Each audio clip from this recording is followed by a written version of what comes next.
You're listening to Nocturnal Nightmares. While the world sleeps peacefully, we open the door to what lies beneath. The stories that surface in silence, the fears that rise in the dark. These are not dreams, they are reminders. Stay with us. And don't close your eyes just yet.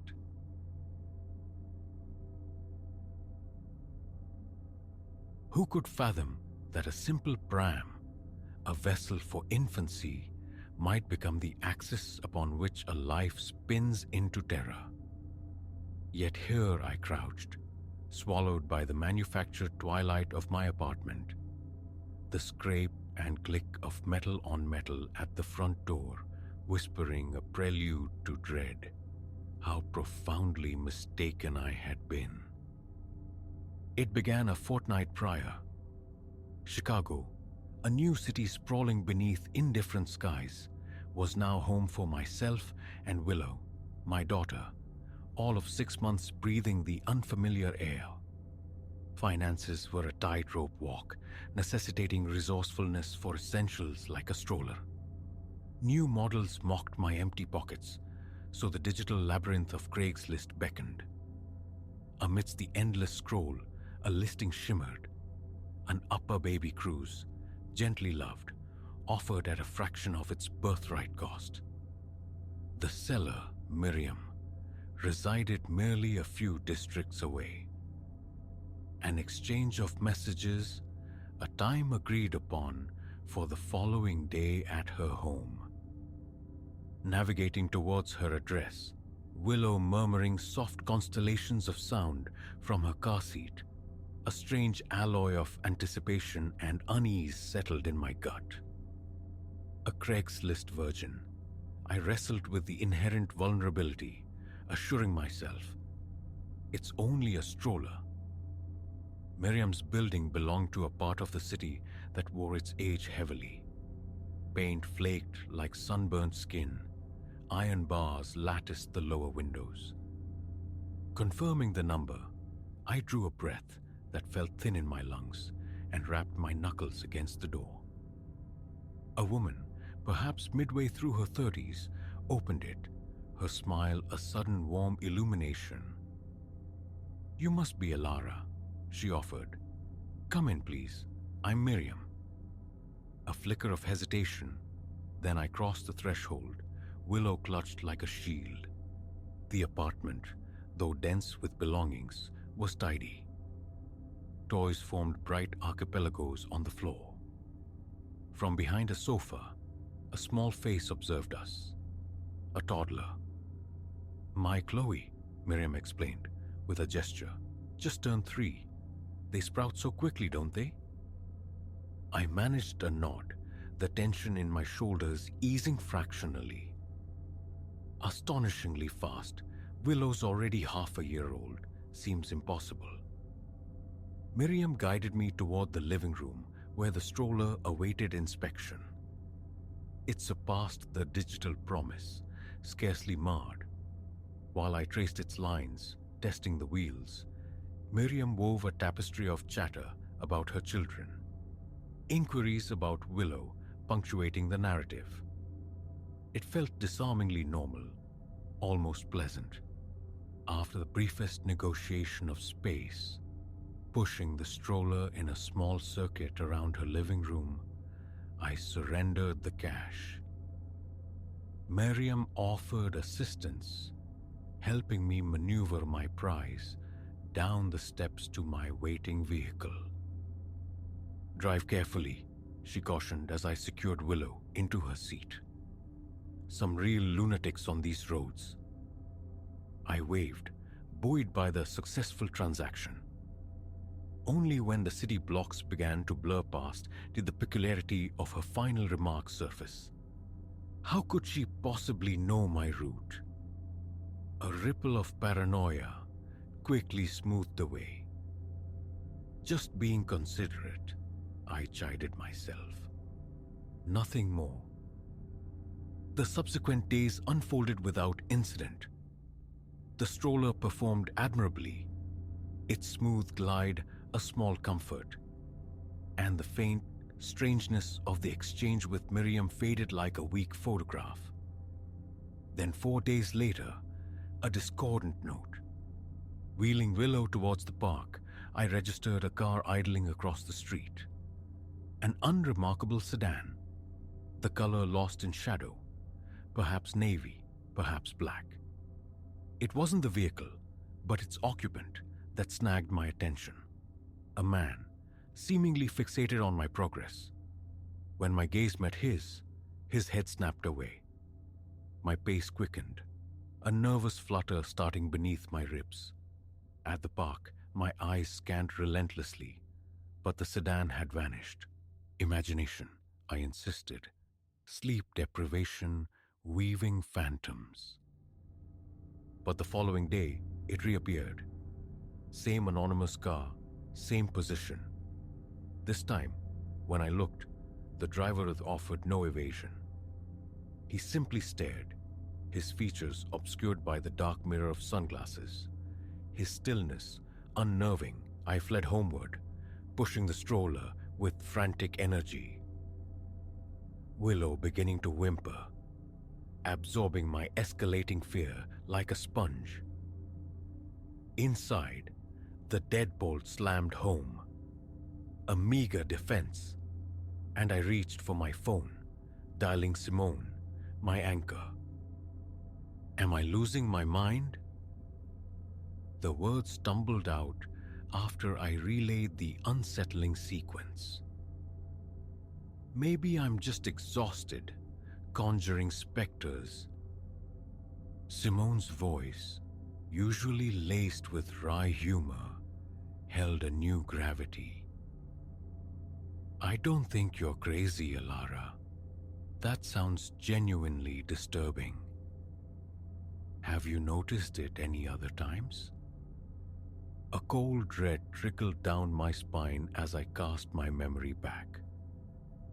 Now that you say it, maybe? Fleeting glimpses I dismissed. The realization struck with physical force. Oh God, Simone. What if they've been watching me all along? Okay, breathe, Simone urged, though her own anxiety vibrated through the line. Could still be coincidence, but let's err on the side of caution. Mix up your routine for a bit, see if it persists. We agreed, making tentative plans for her to visit that weekend. Disconnecting, I checked on Willow. Asleep in her crib, blissfully unaware of the shadows lengthening in her mother's world. The next morning, deviating from our usual path, I drove to a cafe in an unfamiliar neighborhood. Seated near the window, the warmth of a latte in my hands, Willow burbling contentedly beside me in the stroller, a fragile sense of calm began to return. Perhaps I had overreacted. Then my gaze drifted outside. The car, parked across the street, partially veiled by a hulking delivery truck. My hand spasmed, coffee sloshing over the cup's edge. My phone felt heavy in my palm, poised to summon help. Simone, the police, anyone. But as I looked again, the sedan was easing into traffic. A fleeting profile of the driver. A man, but not the same one from before. Sleep that night was a shallow, fractured thing. Every creak of the old building, every distant engine rumble, sent jolts of adrenaline through me. Was that a car door? Footsteps ascending the stairs? I checked the locks compulsively, drew the curtains tight as shrouds, and positioned Willow's crib directly beside my bed. Dawn arrived, finding me hollow-eyed and frayed. A decision crystallized amidst the exhaustion. I needed to understand. Feigning illness to my job, I entrusted Willow to my neighbor, Mrs. Gable, for a few hours. "Are you quite well, dear?" Mrs. Gable inquired, her brow furrowed with concern as I handed over my daughter. "You look utterly drained." A brittle smile stretched my lips. "Just feeling a bit off. Going to see the doctor." My actual destination, however, was Miriam's apartment building. No clear plan formulated in my mind, only a raw imperative for answers, a need to return to the point of origin. Parking across the street, a sense of déjà vu washing over me, I saw Miriam emerge. She was alone. Her daughter, Chloe, was nowhere in sight. I sank lower in my seat, watching as she unlocked and entered a car. The very same dark sedan that had become the emblem of my fear. My heart hammered against my ribs as I pulled out, falling in behind her. Her route led to a desolate strip mall clinging to the city's frayed edge. As Miriam exited her vehicle, a man materialized, approaching her. Their exchange was brief, conducted with a palpable tension rippling in their postures. Miriam passed him an envelope. He reciprocated with a small, nondescript package. Disbelief warred with rising nausea. Was Miriam entangled in something illicit? And how, inexplicably, did it involve me? My focus on Miriam and the unknown man was absolute, leaving me oblivious to the car that had silently pulled up behind mine until a sharp rap on the driver's side window shattered the moment. I started violently. A man with a face like chipped granite and eyes devoid of warmth gestured impatiently for me to lower the window. Trembling, I obeyed. "Is there a problem, officer?" I stammered, though instinct screamed. He wore no uniform, but menace. "Out of the car," he commanded, his voice a low growl. Flight flickered. But where to? My limbs felt leaden as I pushed the door open and stepped onto the cracked asphalt. His hand clamped onto my arm, a grip that bruised bone. "Couldn't leave it alone, could you?" He hissed, the words thick with threat. Had to come sniffing around. He began to propel me towards Miriam's sedan. She watched us approach, her expression a miserable tableau of guilt and terror. "Please," I choked out, the word thin and reedy. "I don't understand what's happening. My baby. She's at home. Please just let me go." His grip became a vice. "Shut up, you're coming with us."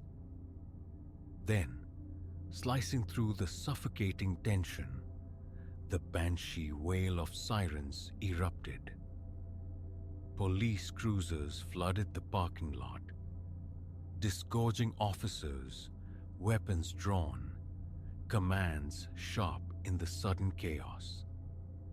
"Police, freeze!" The world fractured into rapid snapshots. The granite-faced man bolted, only to be driven to the ground by a pursuing officer. Miriam collapsed, sobbing, hands raised in surrender. I remained rooted, shaken uncontrollably, until an officer approached. "Are you Elara Vance?" he asked. A numb nod was my only reply. "We've had this group under surveillance for months," he explained. "Your friend Simone contacted us when you stopped answering her calls. She was worried." A strangled sob escaped me. Relief, sharp and painful. Simone, my wonderful, overthinking, life-saving friend. In the hours that followed, ensconced in the sterile neutrality of the police station, the fragments coalesced into a chilling whole. Miriam belonged to a criminal network that exploited platforms like Craigslist, not just for illicit sales, but to identify targets for burglary, for identity theft. The stroller, my bargain find, had been their Trojan horse, equipped with a hidden GPS tracker. They had charted my movements, mapped my routines, preparing to violate my life. As I recounted the events, my thoughts orbited constantly around Willow, my precious, vulnerable daughter, unknowingly ensnared in this predatory web. Returning home felt like surfacing from a deep, dark water. I held Willow so tightly she protested. Mrs. Gable hovering nearby, her face etched with questions I lacked the strength to answer. That night, with Willow sleeping the untroubled sleep of the innocent, I sat by the window. Every night sound amplified into a potential threat. The police offered assurances, the ring dismantled, arrests made. But the phantom sensation of being watched lingered, a residue of fear. My gaze fell upon the stroller, standing sentinel in the corner. Tomorrow, it would be gone. I would purchase a new one, dead be damned. But in the profound stillness of that night, I finally permitted the tears. For the terror that had gripped me, for the erosion of trust, for the stark reminder that danger can bloom from the most mundane soil. Wiping my eyes, I forged a silent pact with myself, with Willow. Caution would be my new companion, yes, but I refused to let fear dictate the contours of our lives. We had endured. We would find strength in the scars. But the digital alleys of anonymous sellers? Those paths were now closed, forever.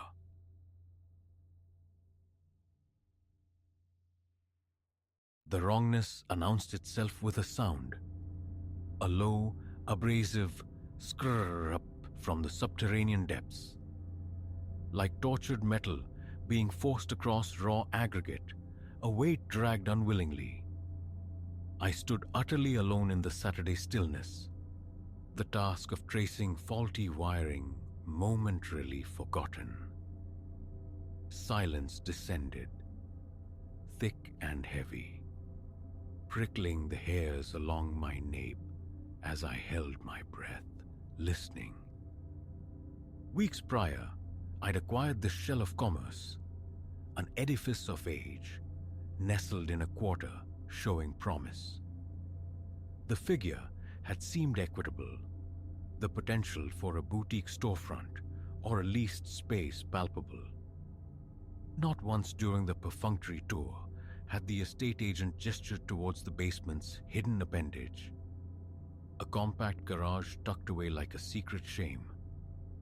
Its discovery came later, accidentally, alongside an acquaintance helping me gauge wall spans.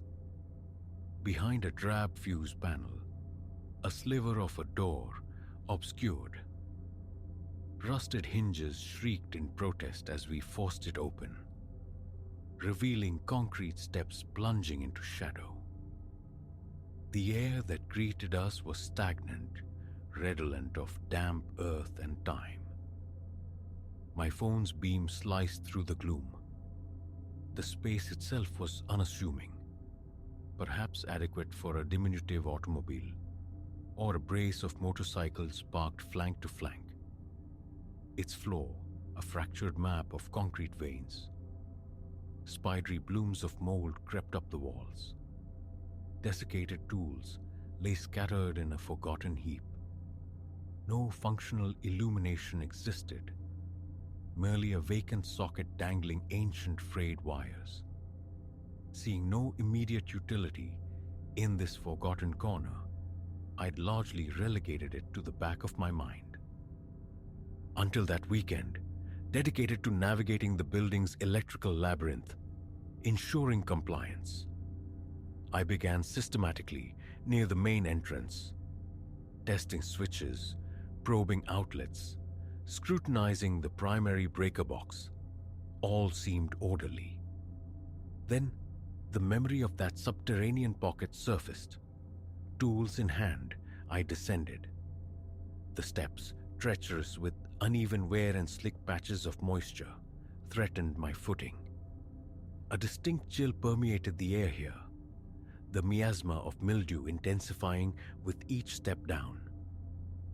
Illuminating the perimeter with my handheld light, I scanned the damp-streaked walls, the low ceiling, a secondary fuse panel huddled in one corner, its metal casing bleeding rust at the seams.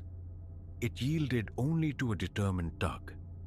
Inside, a chaotic mismatch of fuses stared back, relics, some undoubtedly predating my own existence. One socket conspicuously empty. A muttered curse on the previous occupant's negligence escaped my lips. And then the noise returned, that grating insistence. It emanated from my left, near the far wall where a skeletal shelving unit slumped. Metal dragged across stone, methodical and slow. My chest constricted. I swung the light towards the shelf. Nothing stirred. Anyone there? My own voice sounded hollow, swallowed by the space. Silence answered, save for the rhythmic blink of water weeping from unseen pipes above. Self-reassurance kicked in. Echoes, perhaps? The building settling its old bones? I approached the shelf, displacing grimy cartons, peering behind. Only naked, weeping concrete met my gaze. Unease settled, a cold weight in my gut, but I returned to the fuse box. Minutes crawled by. It came again, louder this time. The weight seemingly increased. A visceral crawl prickled my skin. My screwdriver clattered to the floor as I spun around. Stillness. Emptiness. The palpable feeling of presence, however, remained. I paced the perimeter slowly, my light probing the deepest shadows. Those pockets of absolute black the beam couldn't fully penetrate. My pulse hammered against my eardrums. No one. Nothing visibly disturbed. Retreat became imperative. My limbs felt leaden, my palms slick against the flashlight's casing. Each footfall seemed amplified, echoing unnaturally. Back upstairs, I reasoned it away. Plumbing groans, shifting debris. Old structures sighed and shifted. Yet, the sound lingered, an auditory burr I couldn't dislodge. It gnawed at me through the afternoon. By evening, darker thoughts intruded. Trespassers? Vagrants seeking shelter? The building wasn't yet secured with modern locks. Could someone be secreted below, claiming that forgotten space? The notion was deeply unsettling. A thorough search was necessary, come morning.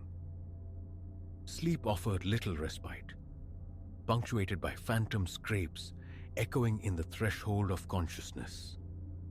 Dawn found me pulling on work clothes, armed with a more potent torch, and feeling vaguely foolish yet resolute, a compact crowbar.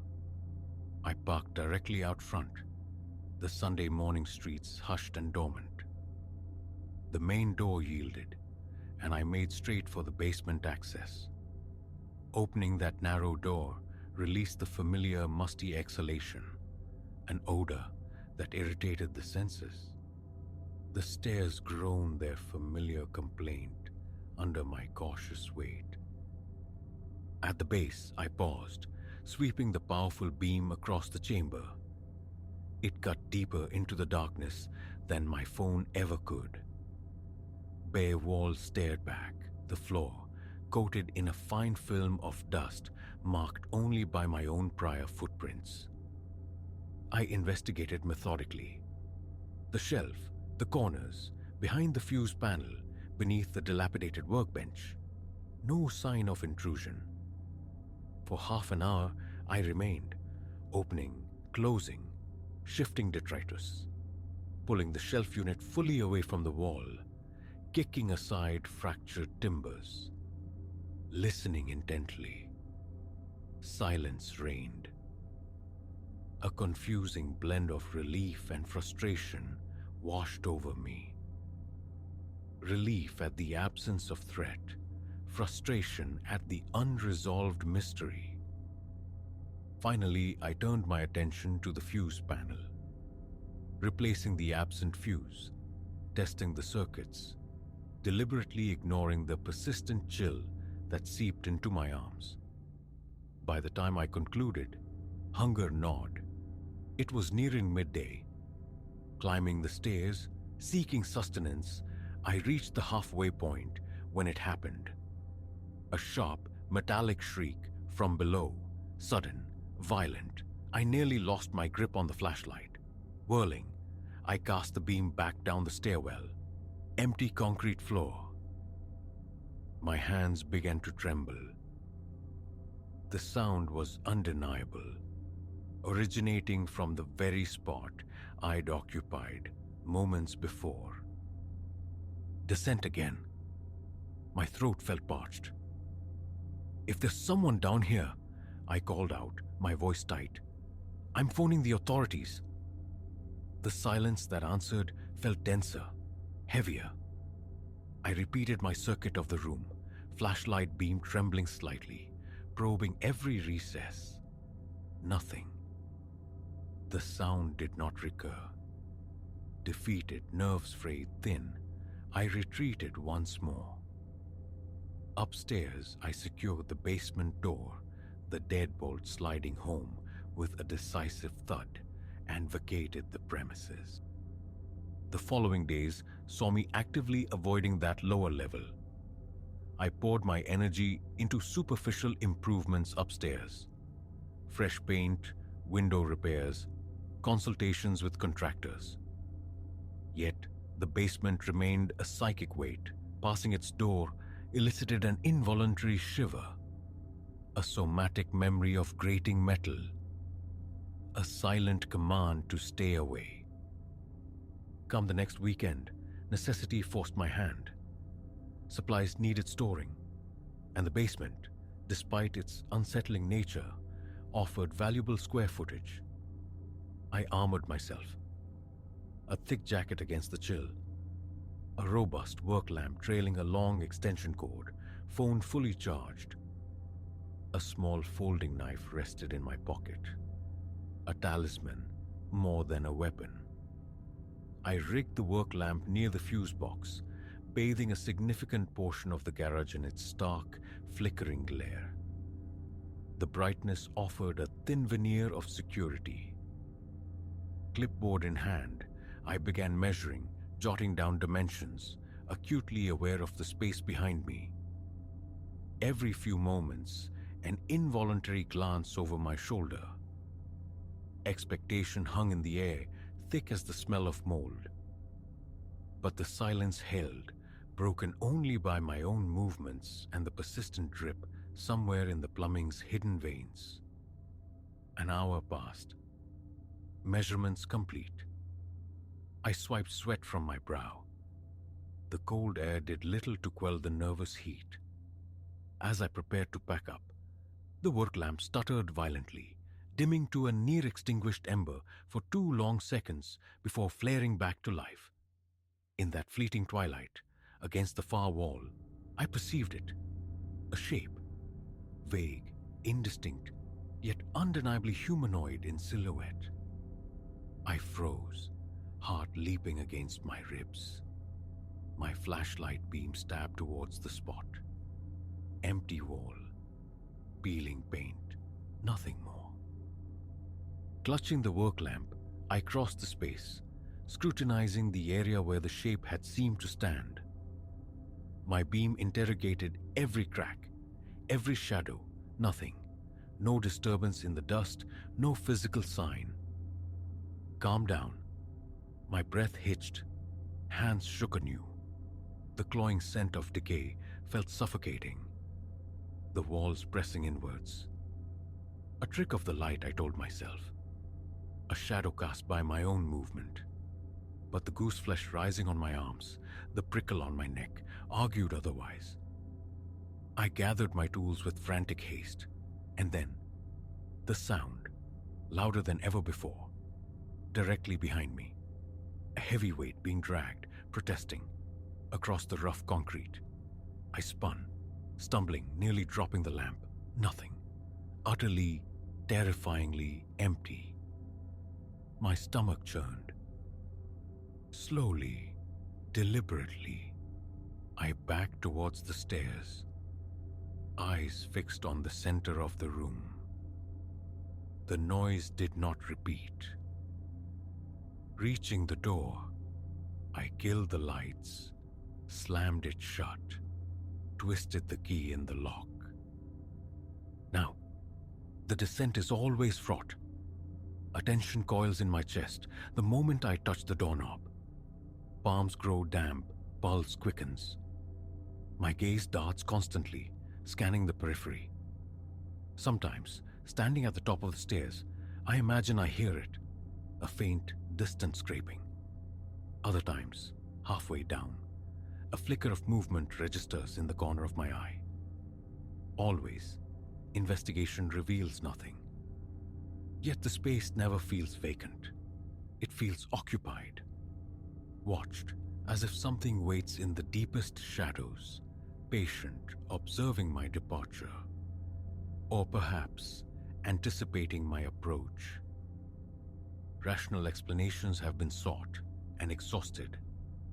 Pipes checked for loose fittings, walls examined for animal ingress, floors probed for instability. Nothing fits. The structure is solid, merely old, neglected. Doubt flickers. Stress, perhaps?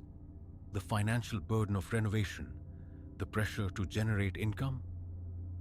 But the sound was too specific, too visceral. Not rattling pipes, not dripping water. Something else. Something dragging. And the fleeting silhouette. When inquiries arise about the property's progress, my answers are evasive. Coming along, I might say, needs work. The basement remains my secret burden. I harbor no desire to be known as the proprietor of the haunted garage. This town collects strange tales readily enough. Yet, the uncertainty festers. Security cameras. The thought of capturing definitive proof is perversely more terrifying than the ambiguity. For the present, the basement remains sealed when unoccupied. A sturdier padlock adorns the reinforced doorframe. Upstairs, silence mostly prevails, though occasionally, in the dead quiet, a faint, phantom scrape seems to drift upwards, sending an icy tremor down my spine. Passing that door has become an exercise in dread. I avoid entering whenever possible. When unavoidable, my movements are swift, purposeful. Get in, retrieve what's needed, get out. The door is left ajar behind me, a clear line of retreat. The air bites, regardless of the season. The smell of decay clings. This is the state of things. A hidden garage, dark, damp, suffused with the odor of rot. Unexplained noises that claw at the nerves. Ephemeral glimpses of something that might be there. Moments of near certainty dissolving into doubt. The tension is a constant wearying companion. What resides down there, I cannot say. I only know that each step onto those concrete stairs feels like trespassing in a place not meant for me. And each time I ascend, locking the door behind me, I carry the unshakable sensation of unseen eyes following my retreat. I own the building, yes. I intend to use it. But down there, in the cold and the dark, I am quite sure I am not alone.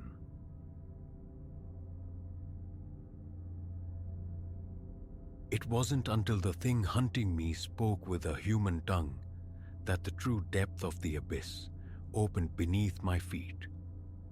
What began as a pilgrimage into solitude, a balm for a spirit frayed by the relentless grind, warped into a primal chase orchestrated by something utterly alien to the known world. Had I but heeded the cryptic murmurs of the townsfolk about the shadowed heart of these mountains, about venturing too far into the deep woods unaccompanied. Elias, that's the name tethering me to the life I fled just days ago. A life hollowed by fluorescent lights and the drone of predictable routine. Seeking refuge, I plunged into the Appalachian wild, expecting only the sting of insects or perhaps the startled rustle of deer, the mundane challenges of self-reliance. The reality proved monstrously different. 2 days dissolved into the green embrace of the wilderness. Sunlight dappled through ancient canopies, filtering onto moss and fern. The air tasted clean, sharp with pine and damp earth. Nights unfolded beneath diamond dust skies, vast and indifferent. A fragile peace settled, the kind that feels profound precisely because you sense its impermanence, its vulnerability to the encroaching dark. Day 3 dawned differently. The solitude, once a comforting cloak, acquired a sharp, unsettling edge. A prickling awareness crawled up my spine, the undeniable, ancient sensation of unseen eyes fixed upon me. Peripheral flickers, mere suggestions of movement at the edge of vision, resolved into nothingness upon turning. A twig cracked with startling gunshot clarity somewhere behind me, yet the forest stood utterly, unnervingly still when I whirled around, heart leaping. A disquiet bloomed in my gut, cold and unwelcome. Evening found my nerves stretched taut as old wire. The campfire, built larger than prudence dictated, pushed back the encroaching gloom. A flickering bastion against... what?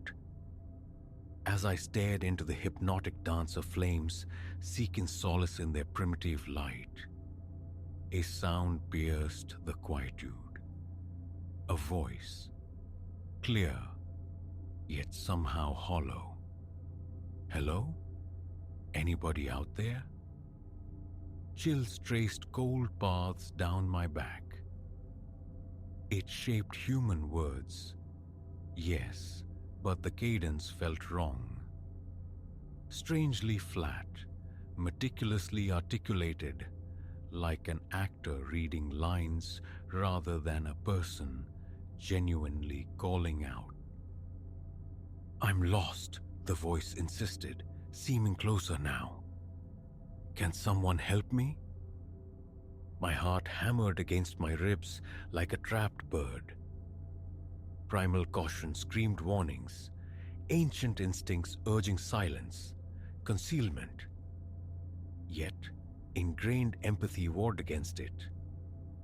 Could I live with the silence if it truly was someone needing aid, however strange their call? "Hello?" The word tore raggedly from my throat, betraying my tremor. "Where are you?"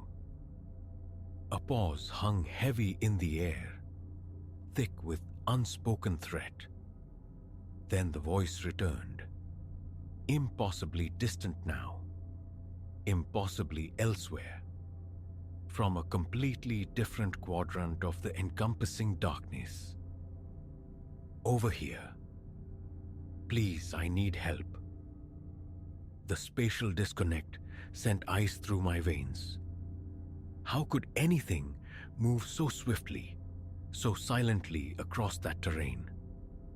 I scrambled up, sweeping my flashlight beam across the black, textured tapestry of the woods. The light sliced through the gloom, illuminating trunks like pillars in a forgotten temple. Tangled undergrowth like grasping claws, but revealed no human form. "Where are you?" I shouted again, desperation sharpening my tone. "I can't see you." The reply this time was not words. It was a low, wet, guttural clicking, a sound that scraped raw against the night air, utterly devoid of humanity. Immediately following it, branches snapped violently. Something immense, something wrong, thrashed through the forest, moving with impossible speed towards my small circle of light. Instinct screamed louder than thought. Backpack slung haphazardly, I abandoned the fire's fragile safety and plunged into the unforgiving dark. Thorny vines clawed at my clothes and skin. Low-hanging branches lashed my face as I fled, blind and desperate. Behind me, the pursuit was swift, unnaturally so. A heavy presence crashing through the undergrowth with terrifying ease. And then, the ultimate violation. My own voice, ripped from moments before, echoed through the trees, distorted yet unmistakable. "Wait," it called, mimicking my earlier cry. "Where are you? I can't see you." Panic ignited, lending frantic, unsustainable speed to exhausted limbs.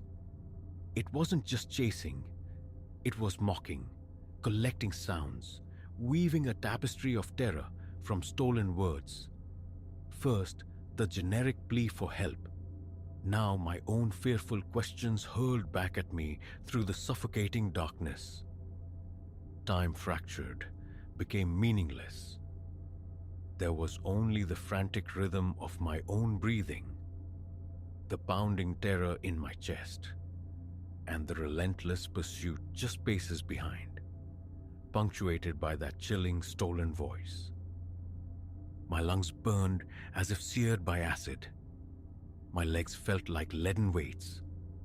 Just as despair threatened to engulf me, to make me stumble and fall, a faint luminescence bled through the distant trees. Hope, sharp and desperate as a gasp for air, surged through my exhausted frame. I erupted from the woods onto cold, unforgiving asphalt, nearly collapsing towards the improbable haven of a roadside gas station, its fluorescent glow a stark, artificial beacon in the overwhelming dark. A final terrified glance back revealed only the silent, brooding tree line, betraying nothing of the horror it contained. I stumbled into the station's sterile light, a ragged, wild-eyed apparition.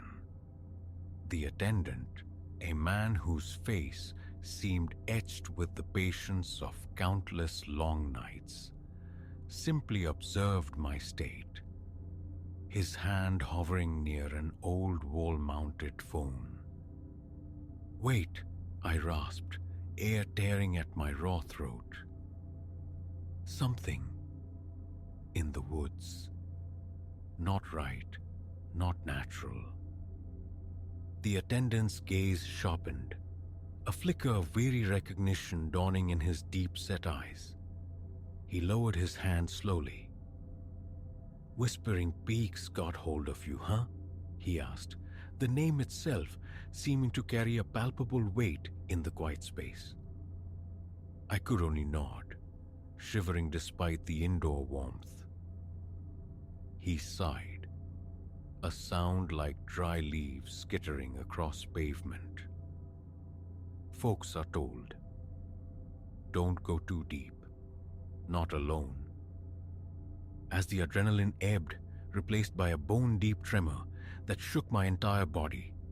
The attendant, Silas, he offered quietly, spoke of the mountain's shadow dweller.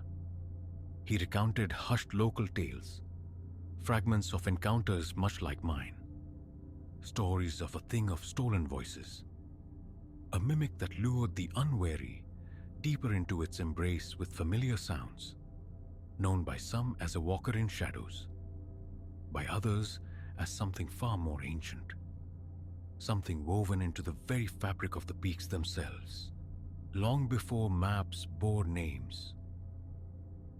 "The ones who listen too close," Silas murmured, his gaze distant. "The ones who answer back. They don't often walk back out." Dawn found me, huddled in the antiseptic light of the station, the forest edge outside, still radiating a palpable menace. Retrieving my car from the trailhead felt like walking deliberately back into the beast's maw. Every shadow seemed suspect, every distant bird call a potential terrifying mimicry. The drive back to civilization was a blur of engine drone and hypervigilance, my eyes constantly flicking to the rearview mirror, half expecting pursuit. Now, days later, the city's concrete embrace offers no true sanctuary.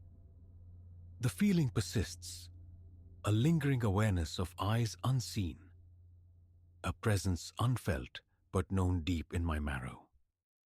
Late hours bring phantom acoustics, fragments of pleas drifting on the edge of hearing, whispers like dry leaves skittering just beyond the window pane.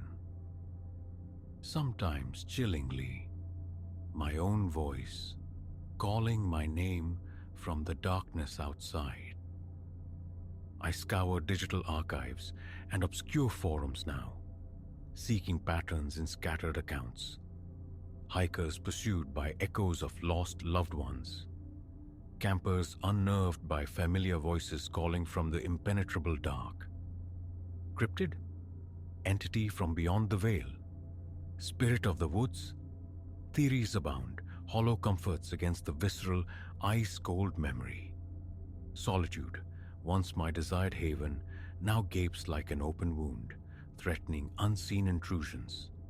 Every unexpected noise, every familiar name called across a distance, triggers a cold spike of doubt, a sickening lurch in my stomach. Is it real? Or is it the mountain's echo?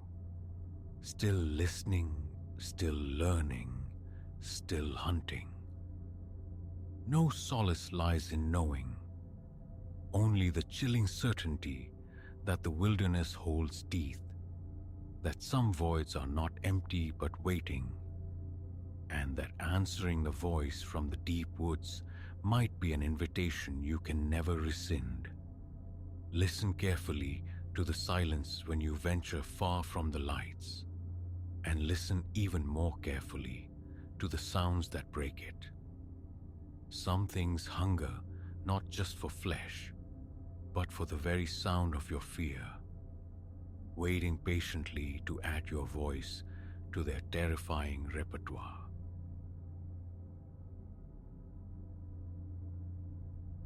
Even now, recalling that specific nocturnal passage sends a phantom current tracing the lines of my spine. Nothing forewarned of the peculiar turn the night would take. A marathon shift had bled me dry. My single ambition was the sanctuary of home, the shedding of shoes, the sweet oblivion of bed. The city arteries pulsed faintly, the sky a bruised indifferent canvas overhead, while the few lit storefronts blinked with the weary insomnia of urban landscapes deep in their slumber. I arrived at the designated stop, a solitary sentinel beneath the fizzing streetlight, conscious this was the final vessel charting a course toward my neighborhood. A timetable, weathered and curling at the edges, promised its arrival imminently. Far down the asphalt ribbon, twin beams sliced through the gloom. A surge of gratitude washed over me, banishing visions of a frigid vigil for a cab or an hour's trek on foot. A dull ache throbbed behind my temples, residue of the day's relentless demands. All I craved was anonymous refuge in a padded seat. With a delicate groan of stressed metal and air brakes, the transport eased to the curb. In the street's profound quiet, the pneumatic sigh of its doors opening seemed unnaturally loud. Stepping aboard, the immediate emptiness struck me, a hollow, echoing space. Only the helmsman occupied the front, his posture slumped over the wheel. Further back, one solitary figure sprawled across a seat, adrift in sleep or something akin to it. The overhead illumination cast a sickly jaundiced glow, the air thick with the ghost of old vinyl and countless journeys. The driver offered a curt nod. I validated my transit card, murmuring confirmation of its route. All the way to Havenwood? His affirmative reply was frayed, thin with exhaustion. I nodded back, moving past the slumbering passenger. He seemed close to my own age, perhaps younger, enveloped in a hooded sweatshirt pulled low, obscuring his features. His eyes were sealed shut, arms crossed tight against his chest, as if warding off an unseen chill. I selected a perch 3 rows behind him, diagonally opposite.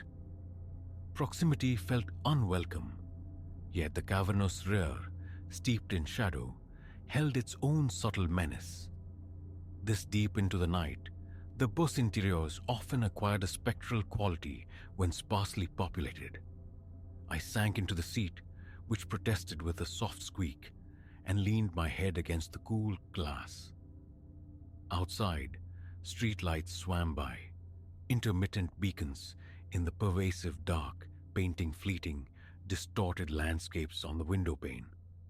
My eyelids felt weighted with lead. The day replayed in fractured images, a cacophony of ringing phones, cascading tasks. Sleep beckoned, a siren song amplified by the engine's monotonous drone. My neck protested its awkward angle.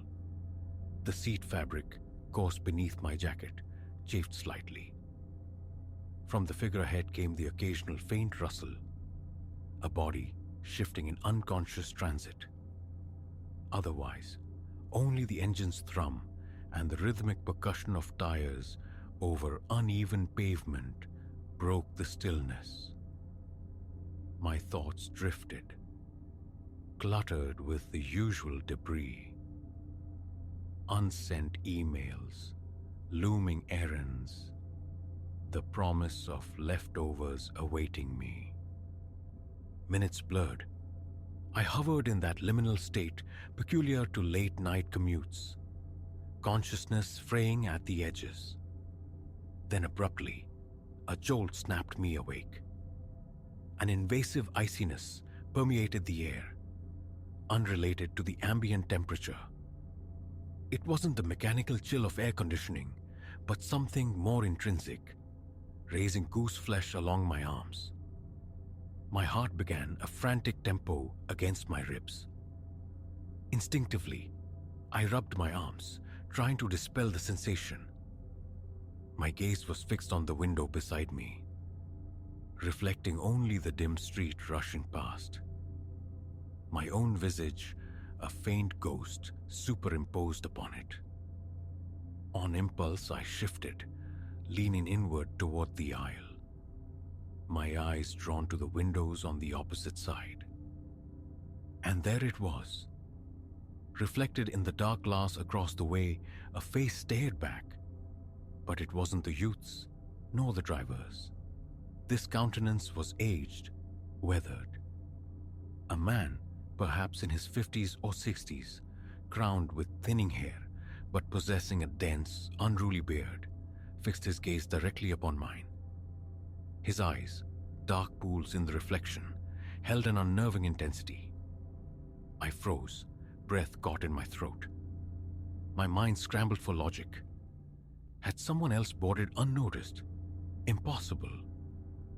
I'd seen only the driver and the sleeper ran. There was no corporeal explanation for this bearded apparition.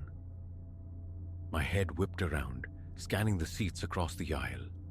Empty. I twisted further, surveying the length of the bus behind me. Row after row of vacant upholstery stretched into the dimness. Only Ren and I occupied this mobile void. A frantic pulse hammered in my ears. My mouth turned instantly arid. Blinking hard, rubbing my eyes, I questioned my fatigue-addled senses. Was I hallucinating? Slowly, cautiously, I returned my gaze to the window opposite. The reflection had vanished. Only the faint outline of the empty seat and a sliver of my own face remained. A knot tightened in my gut. Rising on unsteady legs, unsure of my own intent, I navigated the aisle toward the front, gripping the cold metal rails for support. Reaching the driver, Silas, I kept my voice low, hesitant to startle him. "Excuse me," I began, my throat constricting. "Did we happen to stop back there? Anywhere at all?" He flicked his eyes toward me in the overhead mirror. A brief questioning glance before shaking his head. "Negative. Been rolling steady. No pickups, no drop-offs. Why do you ask?" I faltered, reluctant to sound unhinged. "Oh, I just thought I heard something," I deflected weakly. "So, definitely no one else got on since I did?" Another shake of the head. Not a soul flagged me. Next scheduled stop still a ways off.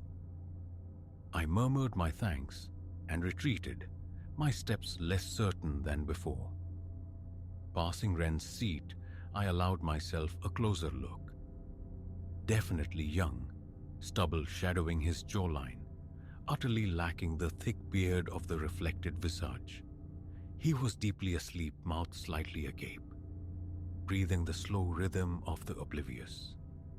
No trace of the older man's features. I sank back into my own seat, consciously attempting to regulate my breathing, my palms slick with nervous sweat. I scanned the interior again. Empty seats, bare floor, nothing outwardly amiss. Yet the atmosphere felt altered, charged with an unspoken tension. Just exhaustion, I told myself fiercely. A waking dream. But the clarity of the face lingered. The precise shape of the beard. The network of lines creasing his forehead. The sheer piercing focus of his eyes. It felt viscerally real. I resolved to avoid the opposite window, turning slightly to face forward, my gaze fixed on the back of Ren's hooded head. My heart refused to settle. A few minutes crawled by. The bus swung around a corner, and exterior lights swept through the cabin, strobing across the windows. In that fleeting cascade of light and shadow, a flicker of movement registered at the periphery of my vision. Behind me, like someone shifting position. I spun around, nothing. Only empty seats receding into the gloom, my chest constricted, breath catching painfully. Headlights frown. I rationalized, passing buildings casting shadows. But my skin crawled with primal unease. Forcing a semblance of calm, I pulled out my phone, seeking refuge in the familiar glow of the screen, scrolling aimlessly through feeds and messages. Yet, one ear remained attuned to the bus's interior silence, listening for any deviation from the engine's drone. The phone felt like a fragile anchor in deepening waters. 10 minutes remained until my stop. The digital clock informed me. An eternity. More blocks slid past. The bus encountered a speed bump, a sudden jolt that made my head snap up. Habit, or perhaps morbid curiosity, drew my eyes toward the window again. First my own reflection, then, inevitably, across the aisle. For a fraction of a second, normalcy reigned. Then, materializing from the darkness as if summoned, the same face bloomed in the opposite window. The older man, the formidable beard, the unwavering stare. This time, however, his expression seemed amplified, fraught with an even greater intensity. And then, I swear I saw it. His lips moved, forming silent words I couldn't decipher. A violent tremor ran through me. My heart slammed against my ribs with painful force. A strangled gasp escaped me as I lurched forward, half rising from my seat, twisting to confront the source. Empty. The seat, the aisle, utterly vacant. Ren hadn't stirred. The roar in my ears was my own blood pounding. I looked back at the window.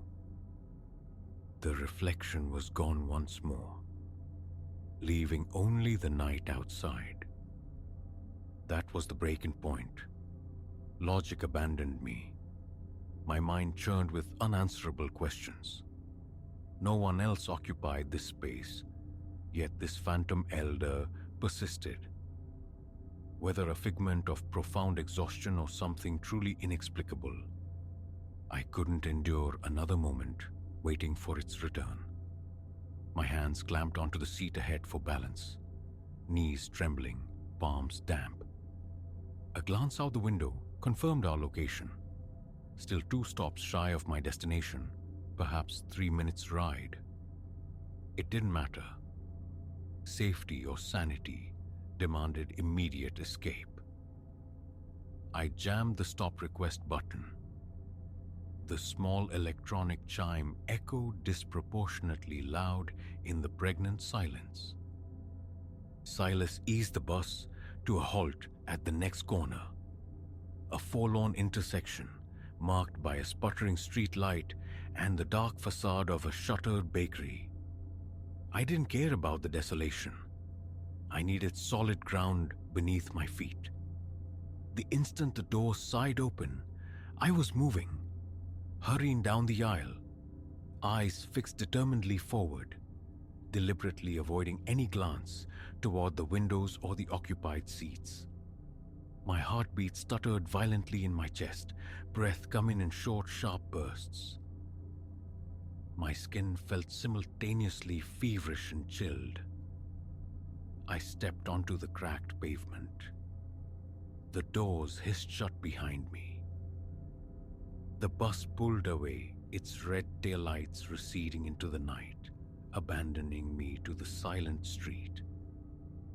Only a few functioning streetlights punctuated the gloom. A stray cat, a fleeting shadow, vanished around a corner.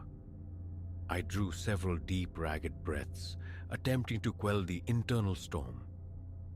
My arms remained rigid, my stomach coiled tight, the night air bit with unexpected cold, and I rubbed my hands together briskly. I began to walk. My intended stop lay 2 blocks further, but lingering here felt unthinkable. Better the dimly lit side streets than another second on that haunted transport. My phone indicated a 10-minute walk home. Each footstep echoed unnervingly on the pavement. I kept glancing back over my shoulder, gripped by an irrational certainty of being watched. A heavy weight settled in my chest. My jaw clenched so hard my teeth ached. Every stray sound became magnified, startling. The rustle of wind-blown refuse in the gutter, the distant growl of an engine turning a corner, the low hum of a dying neon sign above a darkened shop. The overcast sky swallowed the moon, leaving stretches of profound darkness between the islands of weak light. That face swam relentlessly before my mind's eye. The texture of the beard, the stern judgment in his gaze, those penetrating eyes. The sheer impossibility of it gnawed at me. I pressed onward, forcing my legs into a quicker rhythm, seeking shortcuts through narrow alleys smelling of damp concrete and decay. My back felt exposed, vulnerable. The urge to run was strong, but I resisted, focusing on putting one foot in front of the other. Just get inside, lock the door, find sanctuary. Finally, the familiar silhouette of my apartment building emerged at the block's end. The amber glow above the entrance a welcoming beacon. My pace quickened to a near jog. Reaching the front door, my keys slipped through trembling, sweaty fingers. I paused, took a deliberate breath, tried again. The lock yielded. I scrambled inside, slamming the heavy door shut behind me. The definitive click of the deadbolt brought a sliver of relief, a marginal easing of the tension in my shoulders. I leaned against the cool wall for a moment, heart still hammering, mind buzzing with adrenaline and fear. Then the stairs, the hallway, my own apartment door. Inside, my bag dropped unheeded to the floor. A parched throat sent me directly to the kitchen. I downed a glass of water in long, desperate gulps. The cold liquid, a small comfort. But the tremors persisted in my hands, the tension refusing to fully dissipate. I didn't bother with lights or television, just stood leaning against the counter, trying to process the night's surreal events. Hallucination, born of stress and weariness. It felt too vivid, too specific. That face wasn't imagined, it was imprinted on my memory. I never saw the bearded man's reflection again. Silas, the driver, never mentioned anything unusual on subsequent rides, and I never dared broach the subject. For a long while, I avoided the last bus, opting for earlier departures or alternative routes. I possessed no explanation, only the stark clarity of the experience and the chilling residue it left behind. Each recollection brings back that invasive cold, that tightening in my stomach.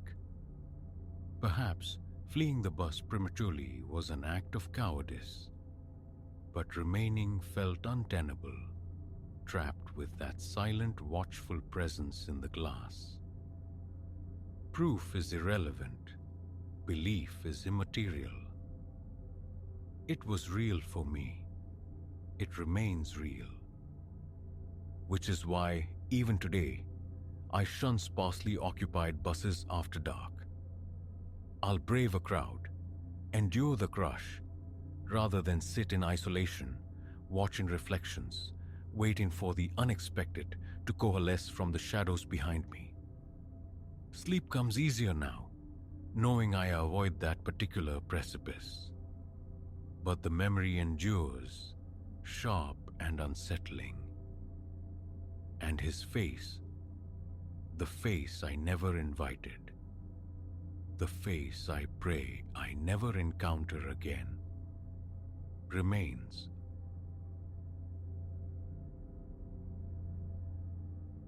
Another pass by that twisted oak, Silas?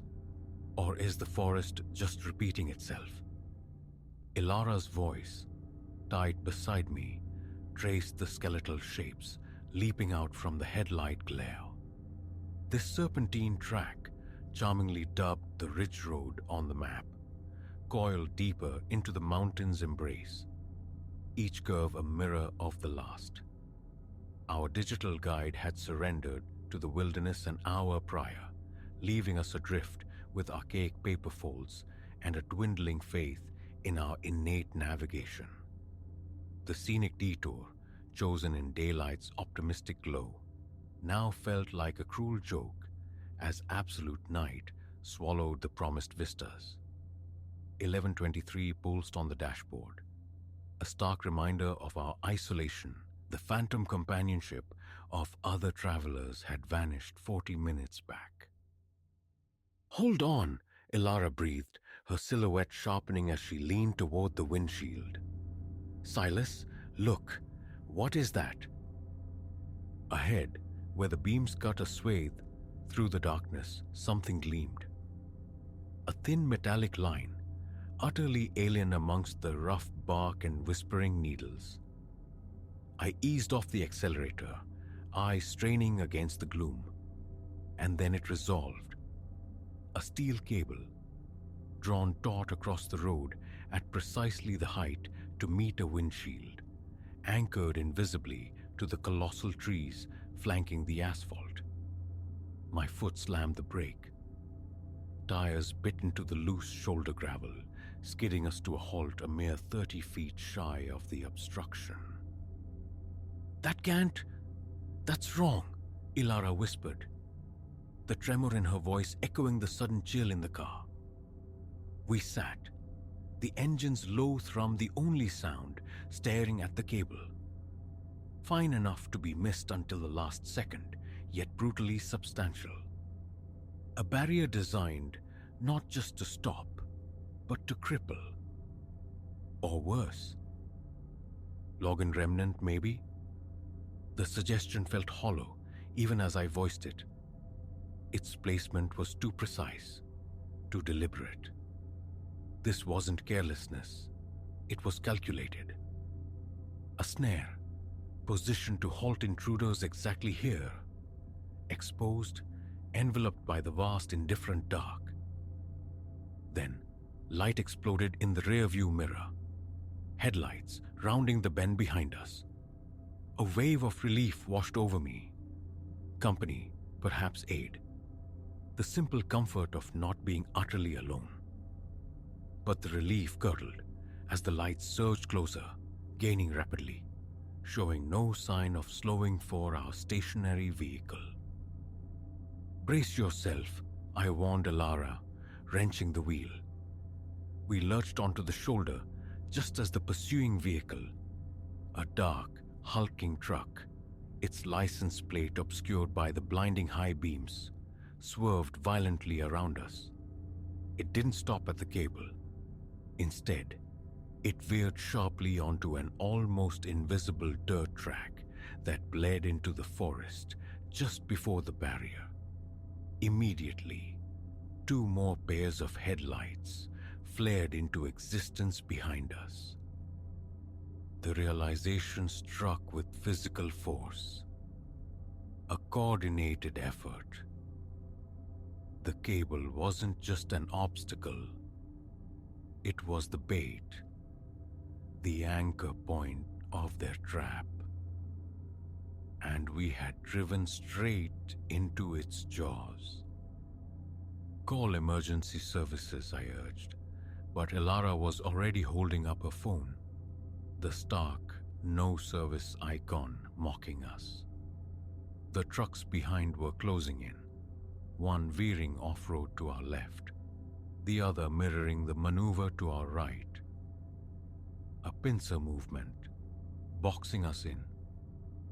Years navigating these treacherous mountain roads surged through me.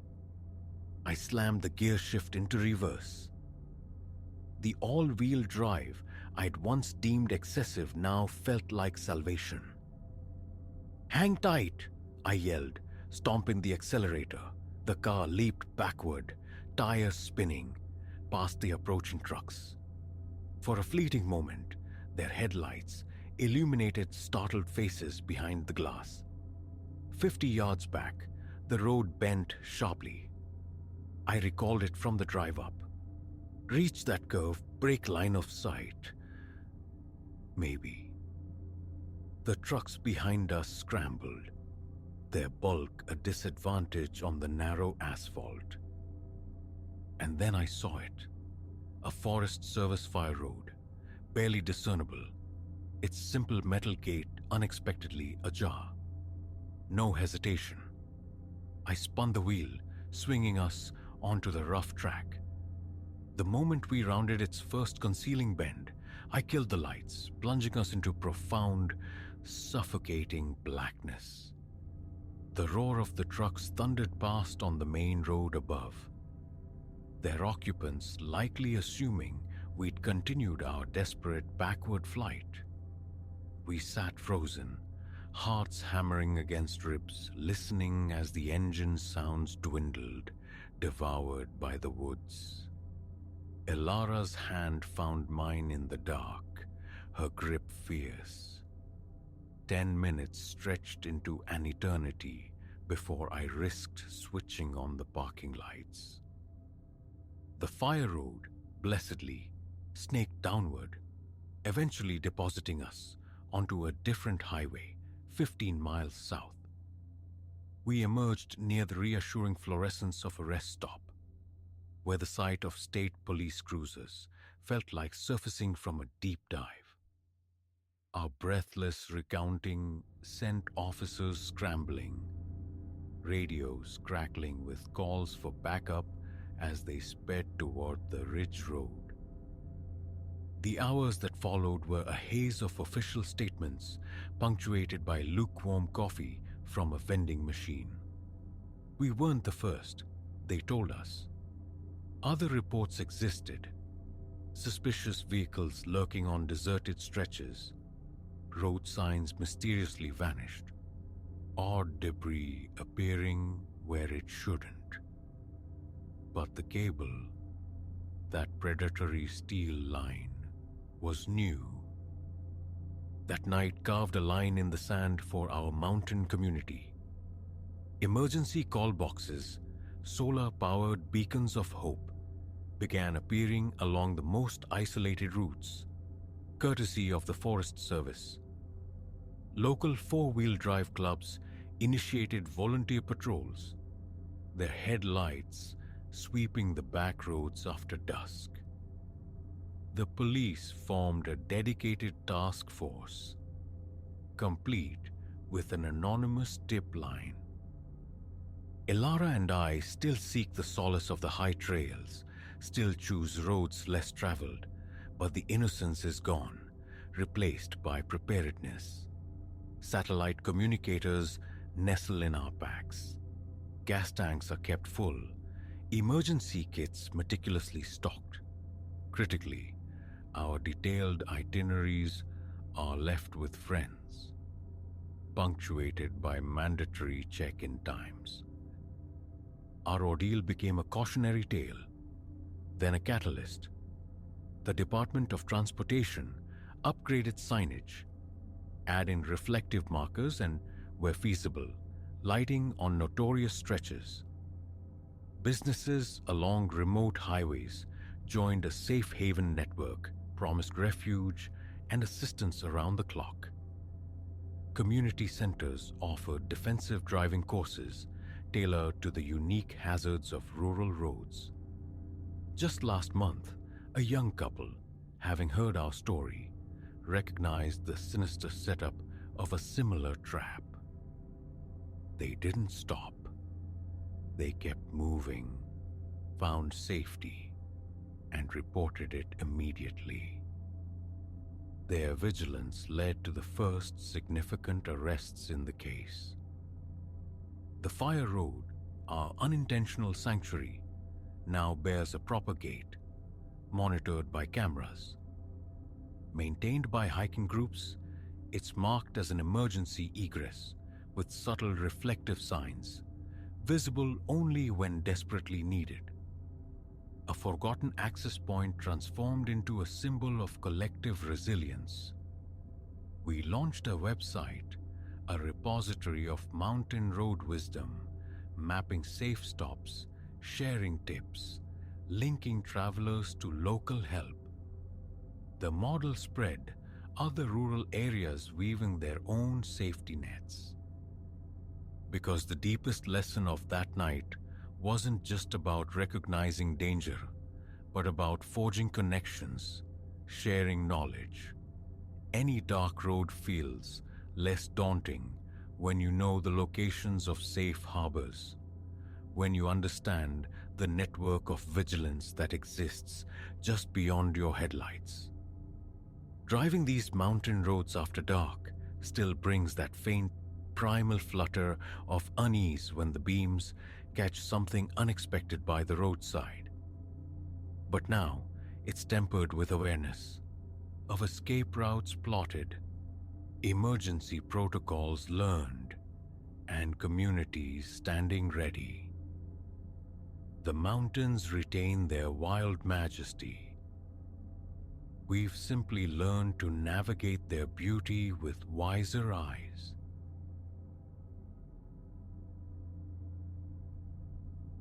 Here now, ensconced within these four walls, I listen. A barking slices through the night air, faint yet insistent, a disembodied sound that seems to emanate from everywhere and nowhere at once. My chest constricts. Sleep, once a refuge, has become a distant shore.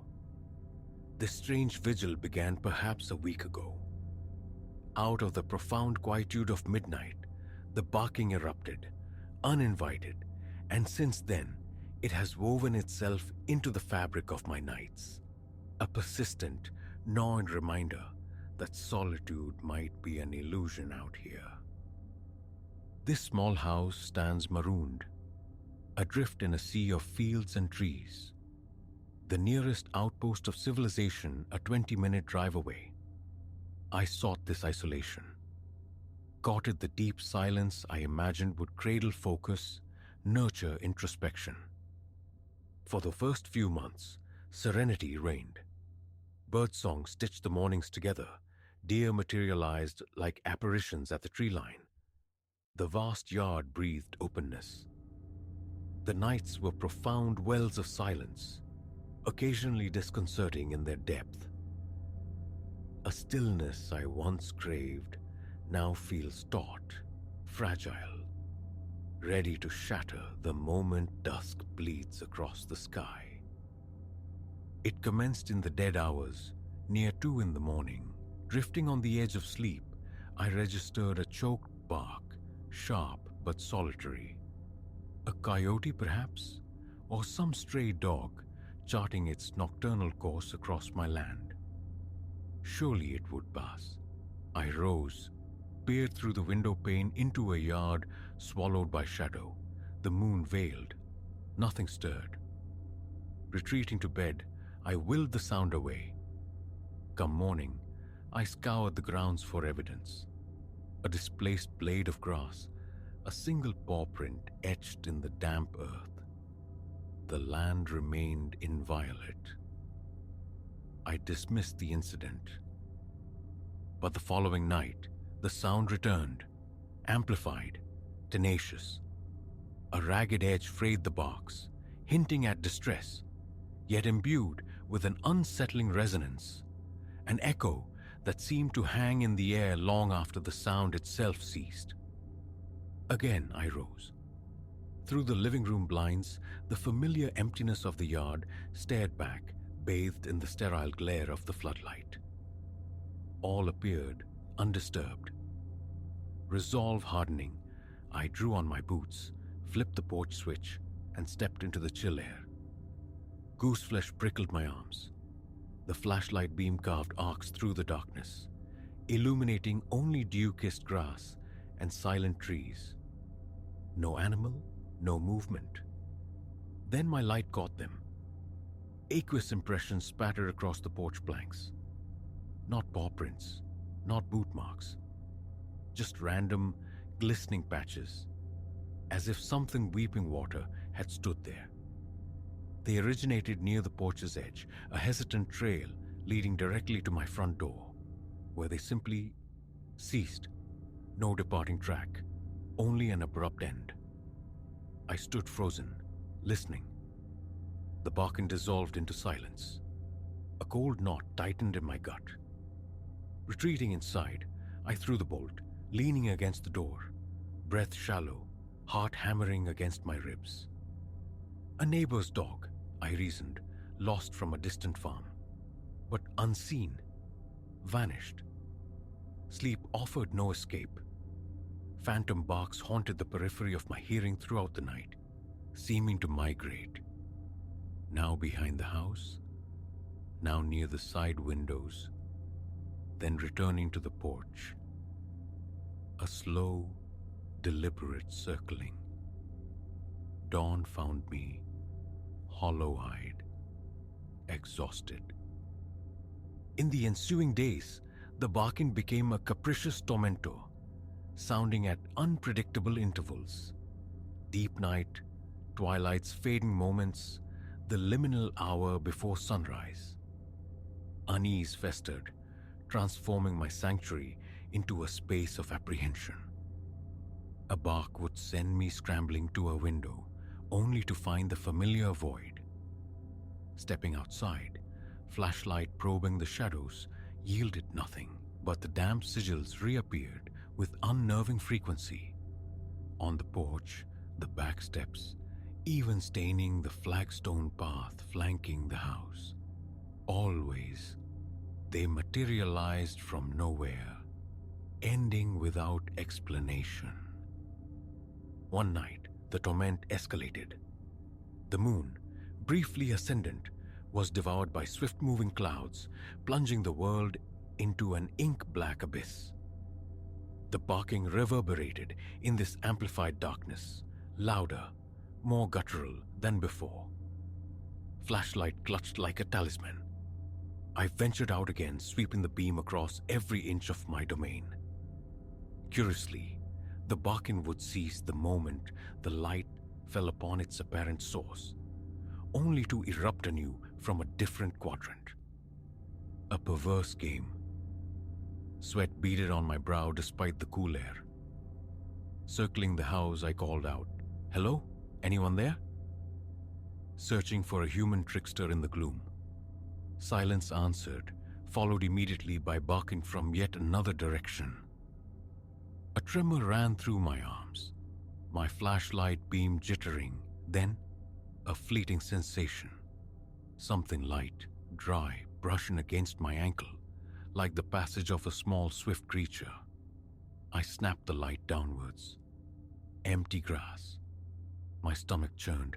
I spun, slicing the darkness with light, finding nothing. What the hell? The words emerged thin, reedy. The barking stopped dead.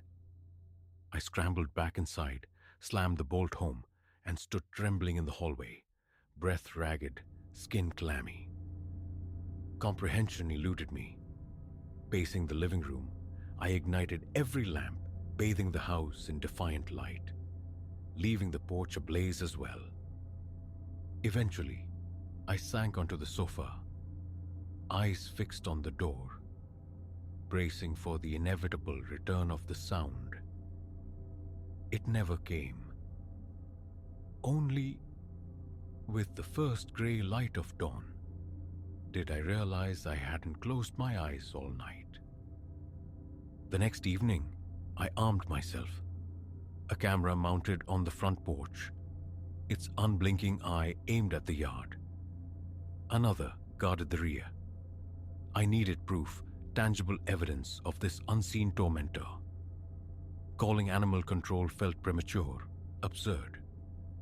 How to describe these ephemeral wet stains that mimicked no known creature or footwear? That night, clouds again swallowed the moon. I sat sentinel in the darkened living room, watching the monitor's ghostly feed. Around midnight, the familiar sound began, a faint yelping. I strained the monitor's audio, but the cameras registered only the sibilance of wind-stirred leaves and electronic static. Yet, through the walls, the barking was undeniable, a physical presence. The cameras showed nothing, an empty stage. Nervous energy vibrated through my leg. My hands clenched the chair arms. Then, the barking intensified, drawing closer, sounding as if it were on the porch itself. The monitor displayed empty, illuminated boards. A scraping noise whispered at the front door. I froze, heart leaping. Still, the monitor showed nothing. Slowly, deliberately, I rose and crept towards the entrance. The scraping modulated into a soft rhythmic scratching. My hand hovered, then closed on the cold metal of the knob. Hesitation warred with a desperate need to know. I turned the knob, pulling the door inward just a fraction. A slice of frigid air met my face. Peering through the gap, I saw them. The wet impressions, glistening under the porch light, leading directly to the threshold, culminating in a small coalesced puddle. A quick scan revealed no animal, no person, just the vacant yard. The barking had ceased. A glacial chill traced my spine. My eyes stung, not with tears, but with sheer, unbearable tension. Realizing I was holding my breath, I exhaled sharply, slammed the door, and twisted the lock. Sleep became a fractured, unreliable thing. With each passing day, I felt my grip on reason loosen. Subtle distortions crept into my perception. The nights seemed to distend, stretching unnaturally long. The sun lingered below the horizon, reluctant to rise, or so it felt. The barking seemed to swell in volume whenever the moon hid its face, as if nourished by the darkness. During the day, I'd find myself standing in the yard, staring at the spots where the damp marks habitually appeared, searching for any anomaly, any disturbed soil, any lingering moisture. Nothing. They manifested as if conjured from the air itself. A few nights later, routine took me outside with the trash. 8 o'clock, yet darkness had already claimed the evening. Walking back from the bins, I felt it again. That swift, almost imperceptible brush against my leg. My body went rigid, the flashlight nearly slipping from my grasp. Eyes darting wildly. Nothing. But the barking erupted scant feet away, loud, sharp. I swung the light beam, illuminating only indifferent grass and the house's siding. No dog.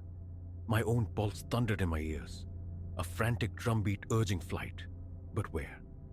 The barking circled me, now near, now distant, a disorienting sonic net tightening around me. No, no, no, I muttered, a useless prayer, and bolted for the house.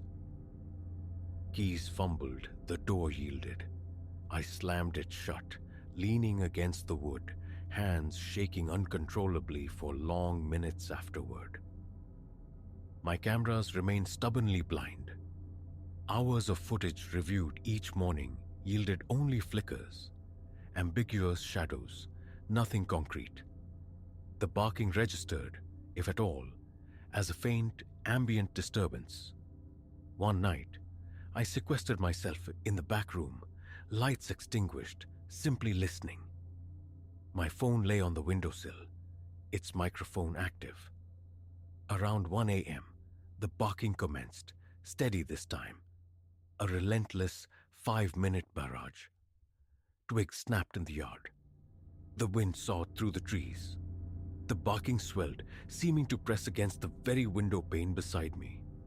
My pulse surged, sweat trickled down my temple. Then, a new sound, a low, guttural growl. The hairs on my nape prickled upright. I surged to my feet, but remained frozen, muscles coiled, waiting in the suffocating darkness. After agonizing seconds, the barking ceased. A faint scraping sound dragged along the exterior wall. Then, silence. The next morning's audio playback confirmed it all. The clear, distinct barking, the menacing growl. Yet, it offered no answers. Only stark, inexplicable proof. A creeping dread became my constant companion. Each nightfall brought the question, the certainty, it would happen again. And it always did. Sometimes a single, startling bark snatched me from sleep. Other times, a protracted canine lament twisted my insides. I started whispering into the darkness, "Go away," as if addressing a sentient entity. I left food scraps on the porch, a desperate offering to a potentially hungry stray. The food remained untouched. I dusted the porch with flour, hoping for clearer impressions, but found only the familiar, amorphous wet patches leading to my door, ending abruptly. Now, as I sit here, the sound persists, that incessant barking outside. It doesn't stop. Clouds smother the moon, and I steel myself for another passage through the long dark hours. My throat is parchment. My arms ache with tension. My gaze flickers compulsively towards the windows, anticipating a fleeting shape against the glass. What does it want? Where does it vanish? Each venture onto the porch reveals those sodden marks. Each attempt to trace their origin leads only to their dissolution in the grass. Some nights, the phantom touch still brushes my legs, and the immediate downward glance confirms the void. Leaving feels like surrender, yet this house, my intended haven, offers no peace. I have nowhere else.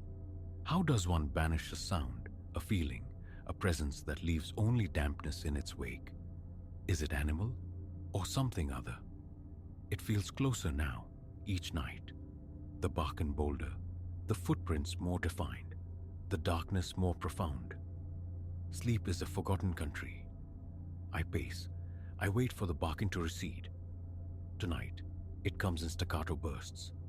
Now behind the house, now clawing at the front door's silence. My skin crawls. My heart refuses calm. Dawn seems an impossible distance away. The darkness stretching, elastic, eternal. The barking continues, and every check reveals nothing but the empty yard and those inexplicable, aqueous signatures that materialize from nothing. Something is out there. It desires acknowledgement. The why remains shrouded, the end game unknown. I only know I can no longer pretend it isn't real. Even now, the barking resumes, and the familiar tide of fear surges in my chest. My hands tremble, beyond my control. This thing, this presence, occupies my yard. It watches, it scratches, and I'm trapped inside, listening, terrified to cross the threshold again.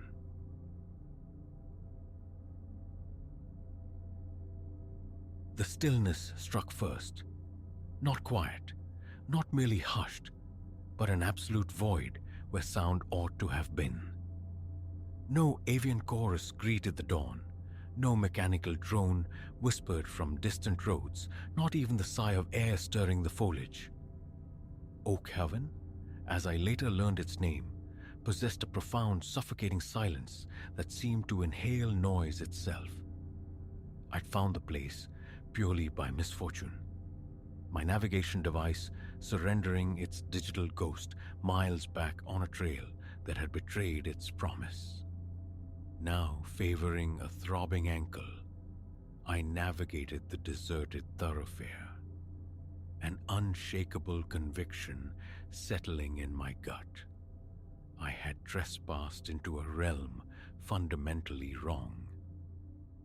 That morning had dawned bright with ambition, the allure of a newly discovered path, lauded online for panoramic vistas and manageable inclines, pulling me onward for a solitary communion with nature.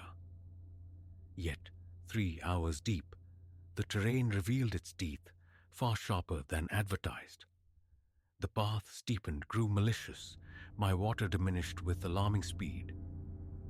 Then the inevitable miscalculation. A loose scree, a moment of imbalance, and a jarring tumble down a precipitous slope, my ankle folding beneath me with a sickening pop. Disoriented, aflame with pain, utterly adrift when I finally arrested my fall. I found my phone bereft of signal, the map application a useless blank screen. With the sun bleeding towards the western rim, urgency clawed at me. Find sanctuary, find aid, find it now. And then a faint etching of rooftops against the bruised twilight sky. Hope, sharp and sudden, surged through my weary frame as I lurched towards this unexpected promise of civilization. But proximity bred a creeping disquiet, hope curdling into something colder. Oakhaven presented itself as a town excised from time. Its storefronts, relics perhaps from the mid-20th century, wore faded paint like old memories, yet remained disturbingly intact. Automobiles rested at peculiar angles along the curb, abandoned mid-thought, their drivers seemingly evaporated. And overall, that pervasive, unnatural stillness. Is anyone there? My voice, clumsy and loud, shattered the silence momentarily before being utterly absorbed. Please, I'm injured. Nothing answered. Not a whisper, not the faintest resonance. The air itself felt like cotton batting, muffling my plea. I limped towards the structure, proclaiming itself a diner. A neon open sign pulsing erratically. A dying heartbeat in the gathering gloom. A muffled chime sounded as I pushed through the door, stepping into a flawless diorama of bygone Americana. Crimson vinyl booths hugged the walls. A jukebox stood sentinel, mute, in one corner. Yet, the space was utterly devoid of human presence. Hello, I ventured again, my voice instinctively lower, reluctant to disturb the profound quietude. I need assistance. My ankle. I need to make a call. As my vision adapted to the dimness, a detail snagged my attention. Upon a table, a meal sat arrested mid-consumption, the food chilling upon the plate. Beside it, a mug of coffee still exhaled a faint wisp of steam, as if the occupants had simply ceased to exist between one bite and the next. Ice traced a path down my spine. This place was profoundly, terrifyingly wrong. Retreating from the diner, heart hammering against my ribs, I found the streets subtly altered by the deepening shadows, now stretching like grasping fingers. It was then I perceived it. A flicker of motion within a shop window opposite. A face, stark white and hollow-cheeked, observed me for a scant second before vanishing behind a drawn curtain. "Wait," I cried, stumbling across the asphalt. "Please, I need your help." My hand had barely grazed the door handle when it swung inward, revealing an elderly woman. Her eyes were deeply recessed, her flesh like aged parchment, yet her gaze held an unnerving acuity that halted me. "You oughtn't have come," she breathed, her voice a dry rustle of leaves. "Nowhere's safe once night falls." Before a reply could form, her grip, surprisingly tenacious, clamped onto my arm. She pulled me forcefully inside, the door slamming shut with echoing finality. The interior resembled a general store, its shelves laden with dust-filmed tins and wares long obsolete. "What is this place?" I stammered, a tremor in my voice. "Where is everyone? I just need to use a phone. My ankle..." "Hush!" She hissed the command, a bony finger pressed firmly against her lips. They possess keen ears. Who? The question escaped as a whisper, fear tightening its cold fist around my insides. The old woman peered through a gap in the window coverings, her eyes darting with frantic energy. The newcomers, she murmured, her tone laden with cryptic dread. Those who claimed the rest. We embraced them as saviors initially. Promises they spun. Of life unending. Of infirmity banished. Oh, how readily we drank their words. I gaped at her, struggling to assemble the fragments of her narrative. I don't understand. Newcomers, what happened here? She faced me then, her ancient eyes swimming with a sorrowful terror. 5 years it's been. Strangers arrived bearing a purported miracle, a draught against the ravages of time, a cure for all ills. And for a time, it seemed true. Age halted, but then, her voice fractured, a shudder racking her frail form. Then came the change, not merely halting age, but reversing it. People grew younger, alarmingly so, until they simply weren't. Infants one dawn, vanished by the next, and those like me who refused their gift. We are the remnants, hiding, enduring. Vertigo washed over me. The reality she painted felt too grotesque, too unreal. That's impossible, I faltered. Such things don't occur. A short, brittle laugh escaped her. My dear child, you grasp little of what is possible, but your presence here is untenable. You must depart immediately before they sense you. As if summoned by her words, a low, resonant humming began to permeate the air. The old woman's eyes are dilated with stark terror. They approach, she whispered urgently. Conceal yourself. She propelled me towards a rear chamber, but I resisted. No, I won't leave you. Come with me. We can escape together. She shook her head, a gesture of grim finality. I am too brittle, too sluggish. A hindrance only. Go, now, and heed this. Whatever occurs, do not allow them to apprehend you. Accept nothing they offer. Flee. The humming intensified, accompanied now by an unnatural, pulsing luminescence filtering through the shop windows. Against every instinct screaming protest, I obeyed, hobbling with desperate speed towards the store's depths. A cramped storage space offered refuge. I squeezed inside, easing the door almost shut. Through the narrow aperture, I witnessed the shop flood with an ethereal azure radiance. Voices arose, yet not human. A dissonant chorus of whispers, overlapping, unintelligible.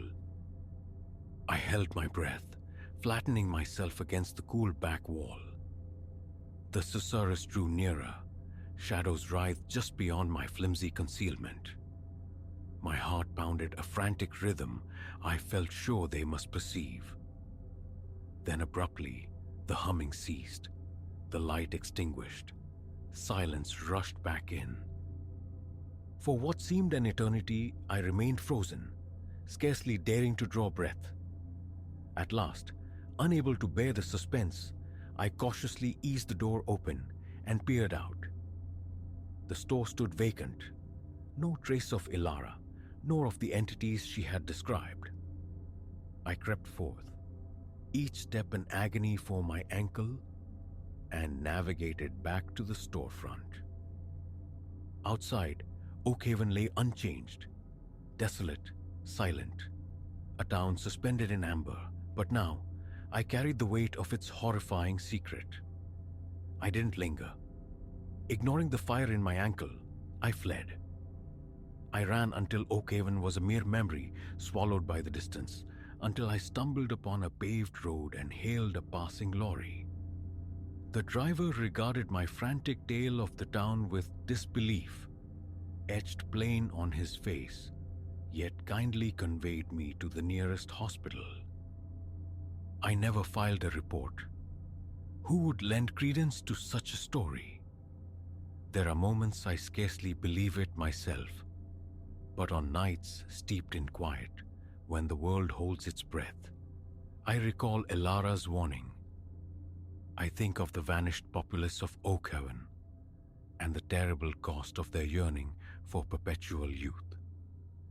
And I know, with a certainty that chills my very marrow, that some corners of this earth are best left untouched. Certain communities are doors through which one might wander in, but never wander out again.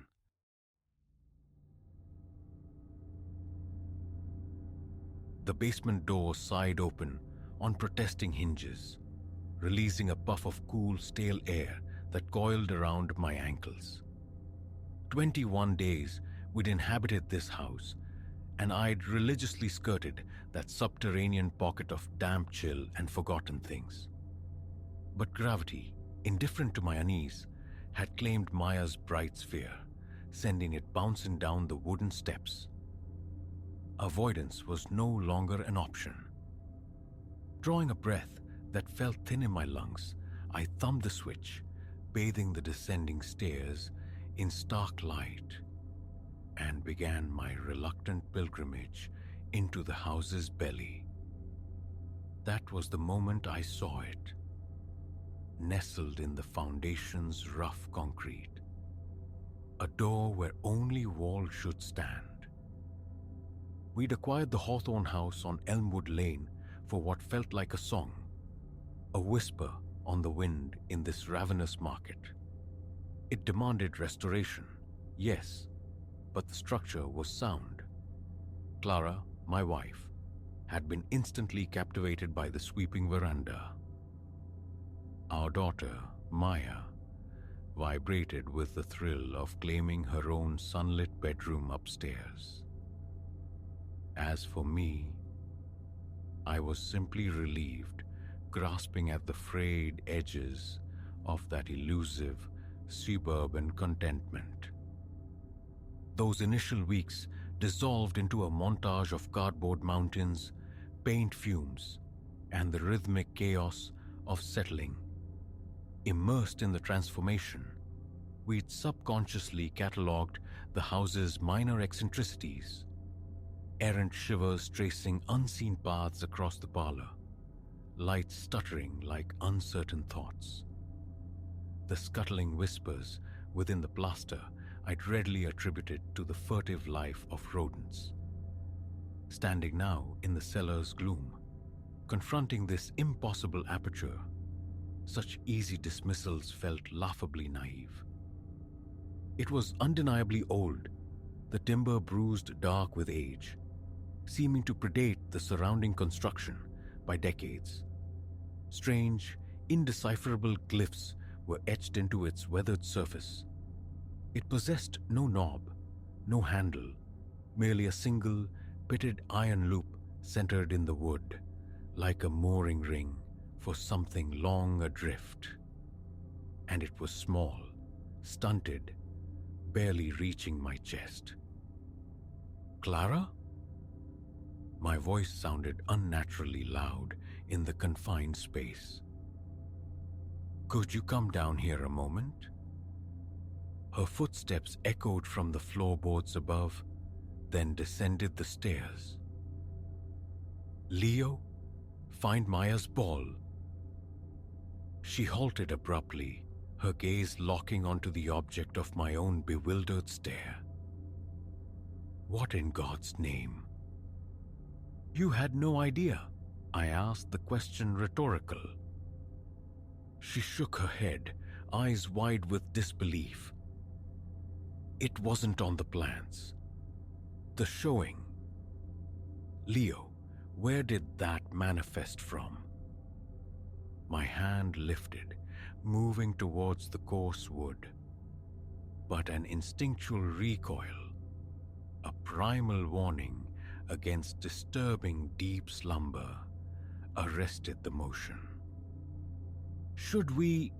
Clara whispered, the question hanging unfinished in the musty air.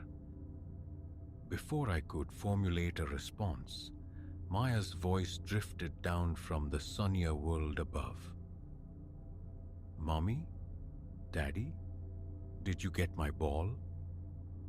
Clara and I exchanged a loaded glance. Later, I murmured, retrieving the errant toy.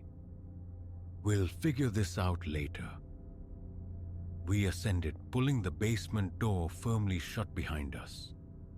The click of the latch sounding inadequate. But the image of that other door, the impossible one, remained seared onto my mind's eye. What secrets did it guard? And why had it remained hidden until now? That evening, long after Maya slept, Clara and I sat opposite each other at the kitchen table. Twin mugs of coffee, forgotten, had grown cold between us. We need to contact the agent, Clara stated, her voice tight. Perhaps it's some forgotten access point, an old coal chute. I nodded, offering a semblance of agreement I didn't feel. Coal chutes weren't adorned with cryptic symbols. They didn't emanate a palpable aura of dread.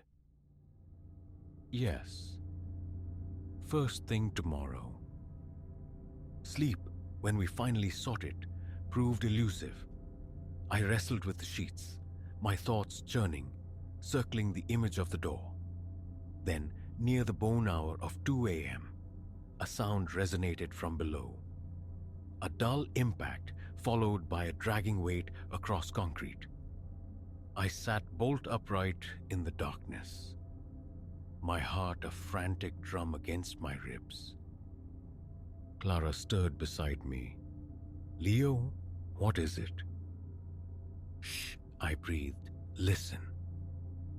It came again, louder, more distinct.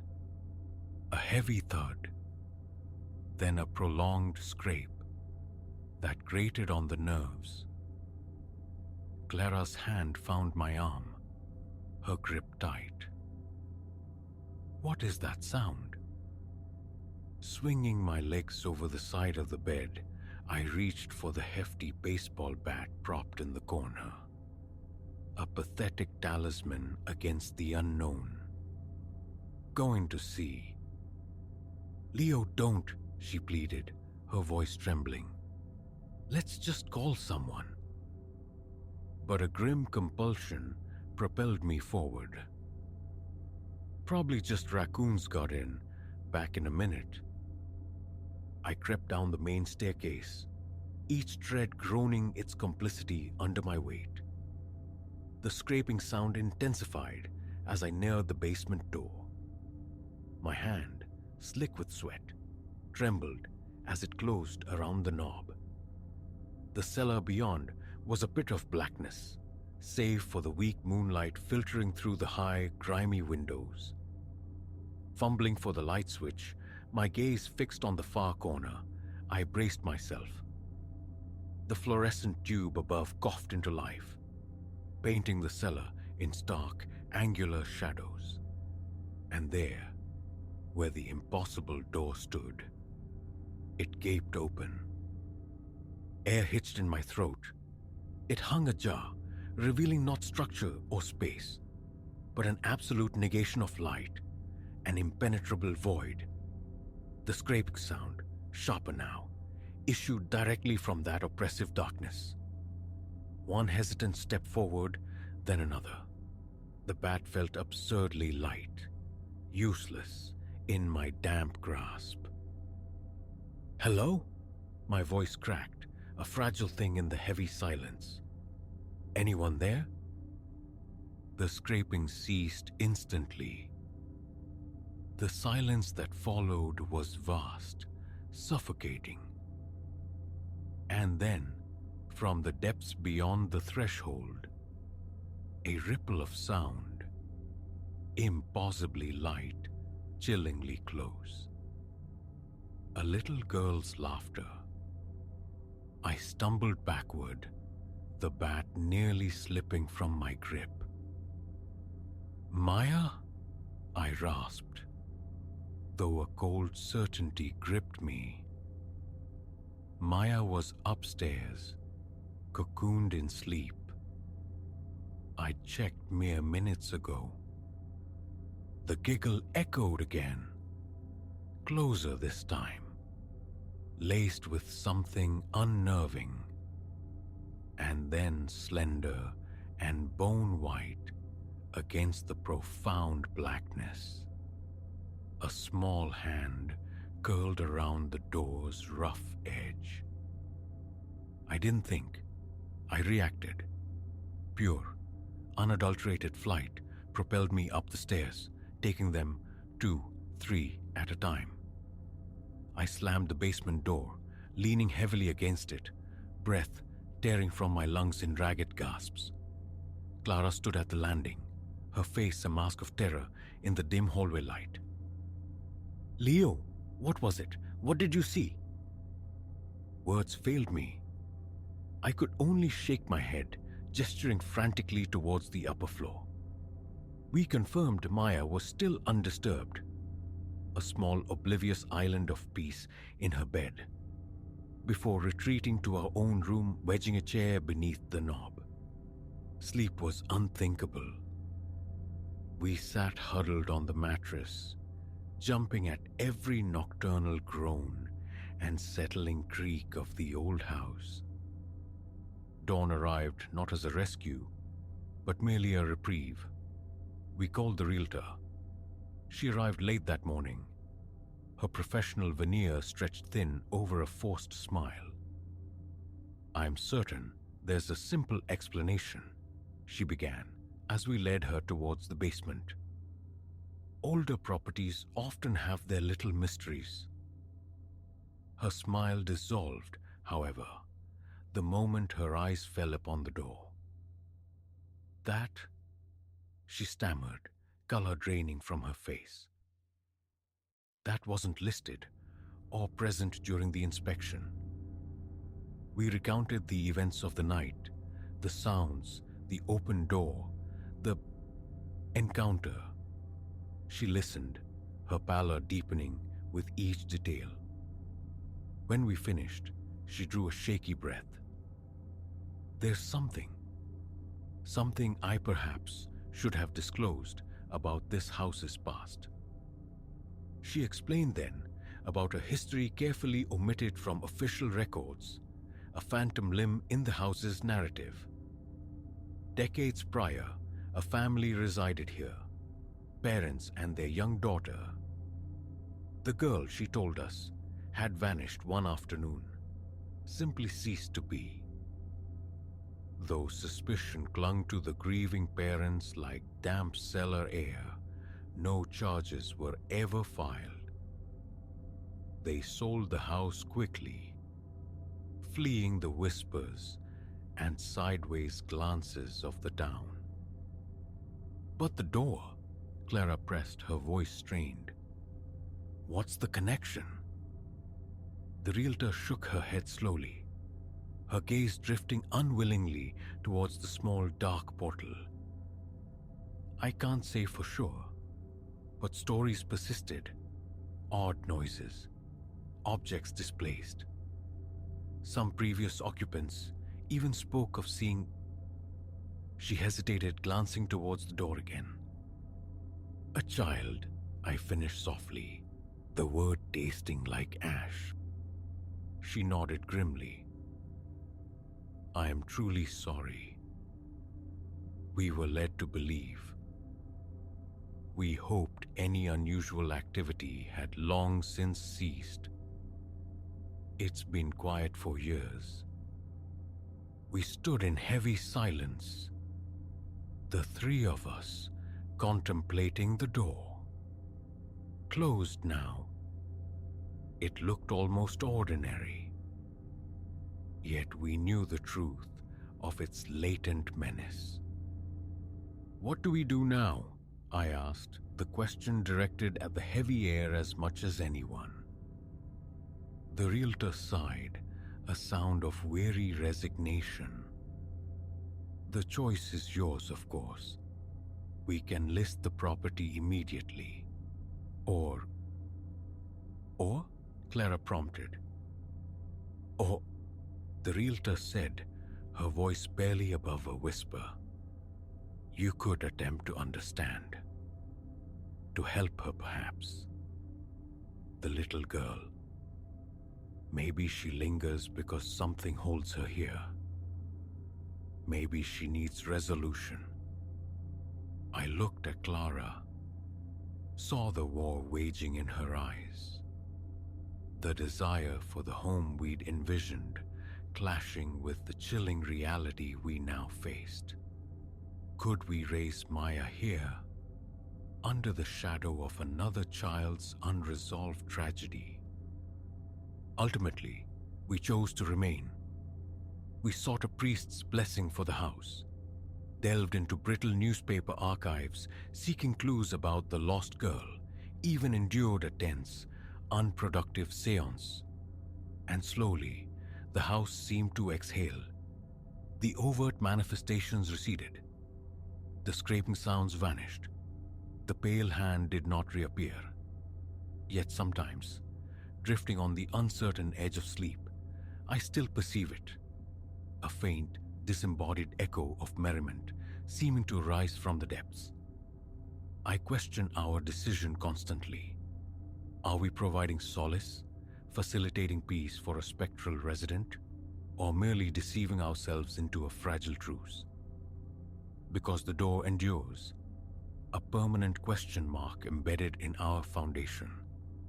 And sometimes, when fetching laundry or checking the furnace, my eyes betray me. Or perhaps they don't. I could swear the door is open just a fraction. Waiting, extending a silent invitation. And a cold sliver of dread lodges in my heart as I wonder what awaits. Should I ever find the courage or the madness to step across its threshold?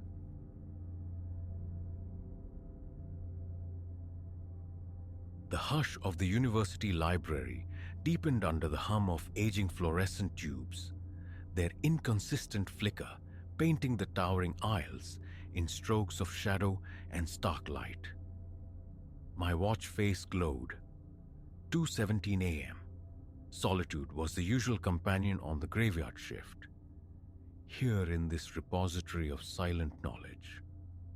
But tonight, a different presence made the hairs on my nape prickle. An insistent awareness crawled under my skin. The distinct, unnerving sense of being observed from within the labyrinthine stacks. My name is Rowan. I haunt these echoing halls by night. A postgraduate student trading wakefulness for tuition funds. The nocturnal rhythm typically suited my disposition. Tracts of uninterrupted study, blessedly few patrons, a modest addition to my meager budget. Tonight, however, the familiar peace had curdled. Subtle disturbances had sown the first seeds of unease. A hefty art monograph inexplicably migrated from its shelf. A reading chair angled slightly askew. Trifles easily dismissed as fatigue-induced paranoia. The byproduct of too little sleep and too much caffeine. Yet, as the minutes bled into hours, the feeling didn't dissipate. It coalesced, sharpening into a certainty that defied logic. Around 1, the heavy glass doors had sighed open to admit a man, Night owls weren't uncommon. Harried undergraduates chasing deadlines, but this visitor radiated an unsettling stillness. He appeared somewhere in his late 40s, his face drawn, possessing eyes that didn't just look at you, but seemed to penetrate, weighing something unseen. "Anything I can help you locate?" I'd offered, the professional smile feeling stiff on my lips. A slow shake of the head was his only reply, those disquieting eyes fixed on mine. "No, I appreciate the offer. I know precisely what I seek." He then melted into the shadowed canyons of bookshelves, leaving me with a powerful, irrational urge to track his movements. Now over an hour had elapsed with no sign of his return.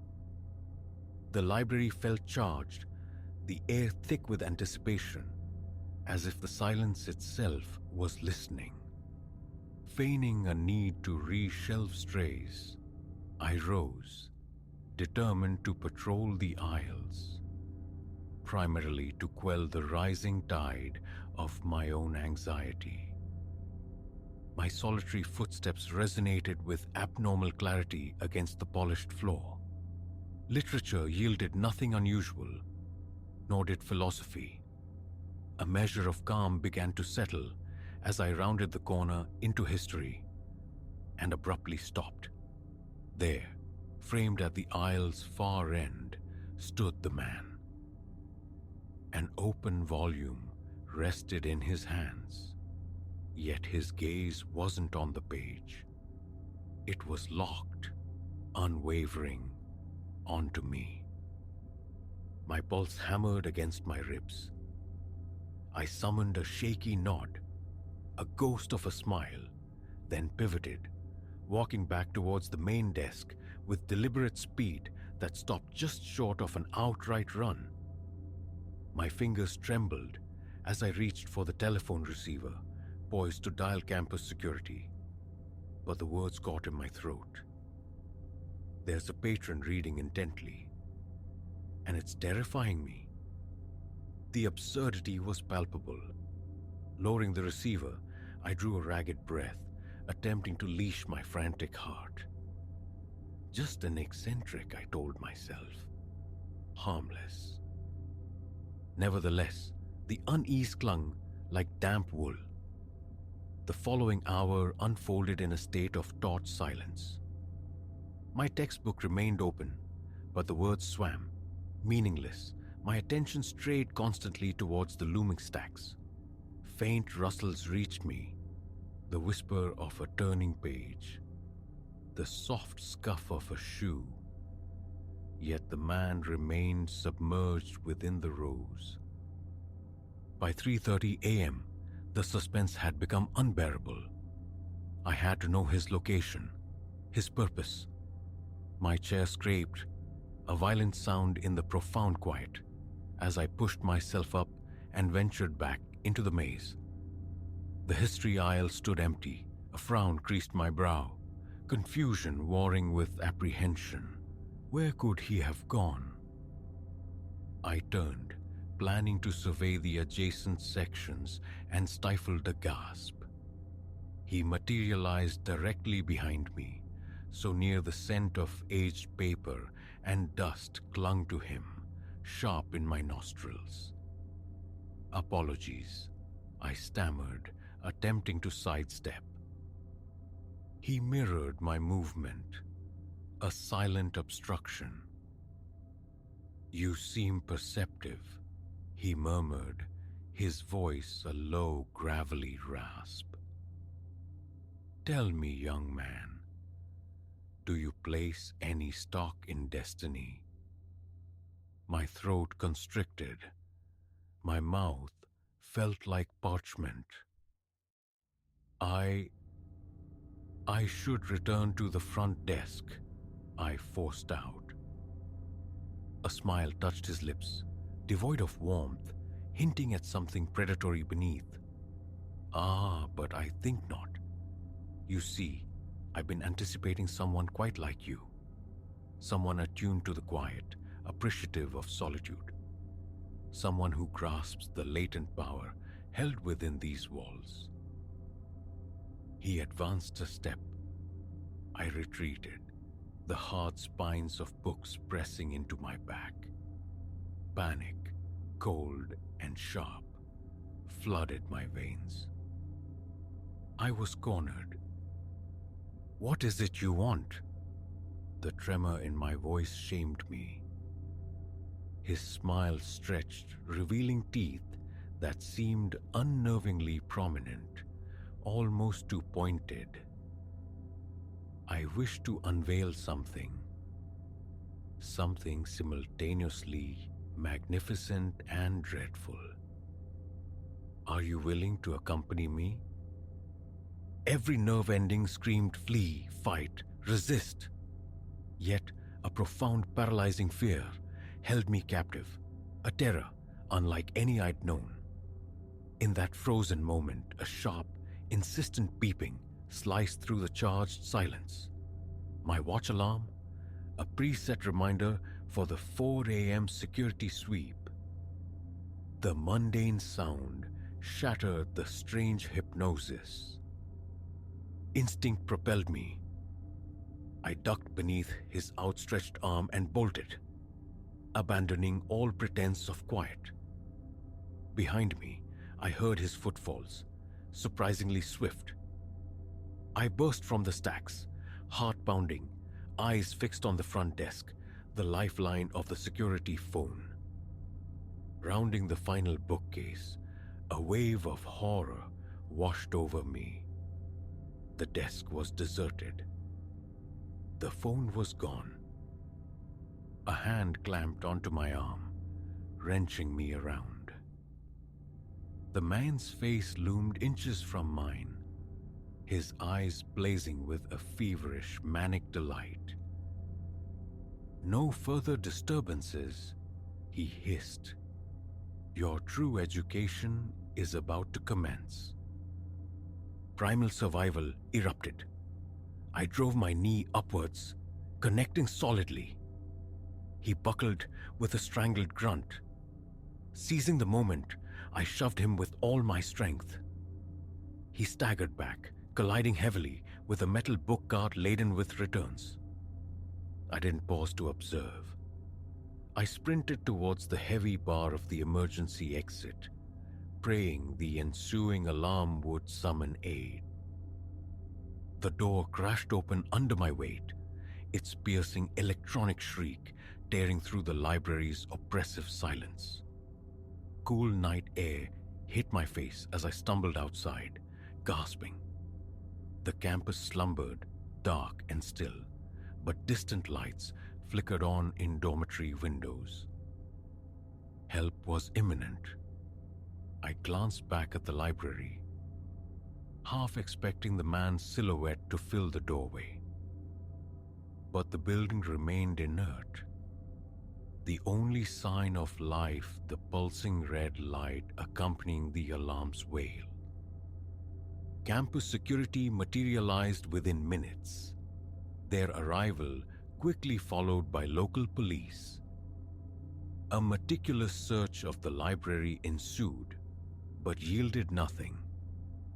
No trace of the gaunt-faced man. It was as though he'd dissolved into the very shadows of the stacks. The subsequent days blurred into a series of statements given to campus officials and police detectives. Security footage was reviewed, only to reveal inexplicable static and distortion precisely during the time frame of my encounter. Apart from my own fractured, terrified account, no corroborating evidence existed. Whispers circulated. Perhaps I'd hallucinated the entire event, a phantom conjured by exhaustion and stress. But the memory was visceral, the terror undeniable. I never returned to the library night shift. The thought of navigating those silent aisles alone, of dwelling in that vast, hushed space remained unbearable. Yet the ordeal reshaped me. A heightened vigilance became second nature, caution my constant companion. I enrolled in self-defense courses, forever shunning nocturnal employment. Paradoxically, alongside the lingering fear, grew a profound gratitude for the simple, precious state of feeling secure. Sometimes, in the deep quiet of the night, my thoughts drift back to the library, to the man with the unsettling eyes and his cryptic offer. What wonderful and terrible thing had he intended to show me? What destiny awaited had my alarm not sounded? In those moments, gratitude washes over me for the fear that spurred me to action, for the instinct that clawed its way through paralysis. That night in the library stands as a stark demarcation in my life. It revealed a resilience I hadn't known I possessed, proof that I could confront abject fear and emerge, altered but intact. Years have passed. The experience, though harrowing, imparted indelible lessons about intuition, vigilance, and the quiet strength discovered in extremis. The identity and motives of the man remain an unnerving enigma, but his impact is concrete. I survived. I stared down a waking nightmare and found my footing on the other side. Whatever challenges life may present, I face them knowing nothing can replicate the specific terror of that night when the library's silence was violated, and I learned the true weight of fear. The profound quiet of libraries will forever hold a different resonance for me now. But so too will the measure of strength I carry within. Ultimately, perhaps, it is an equitable exchange.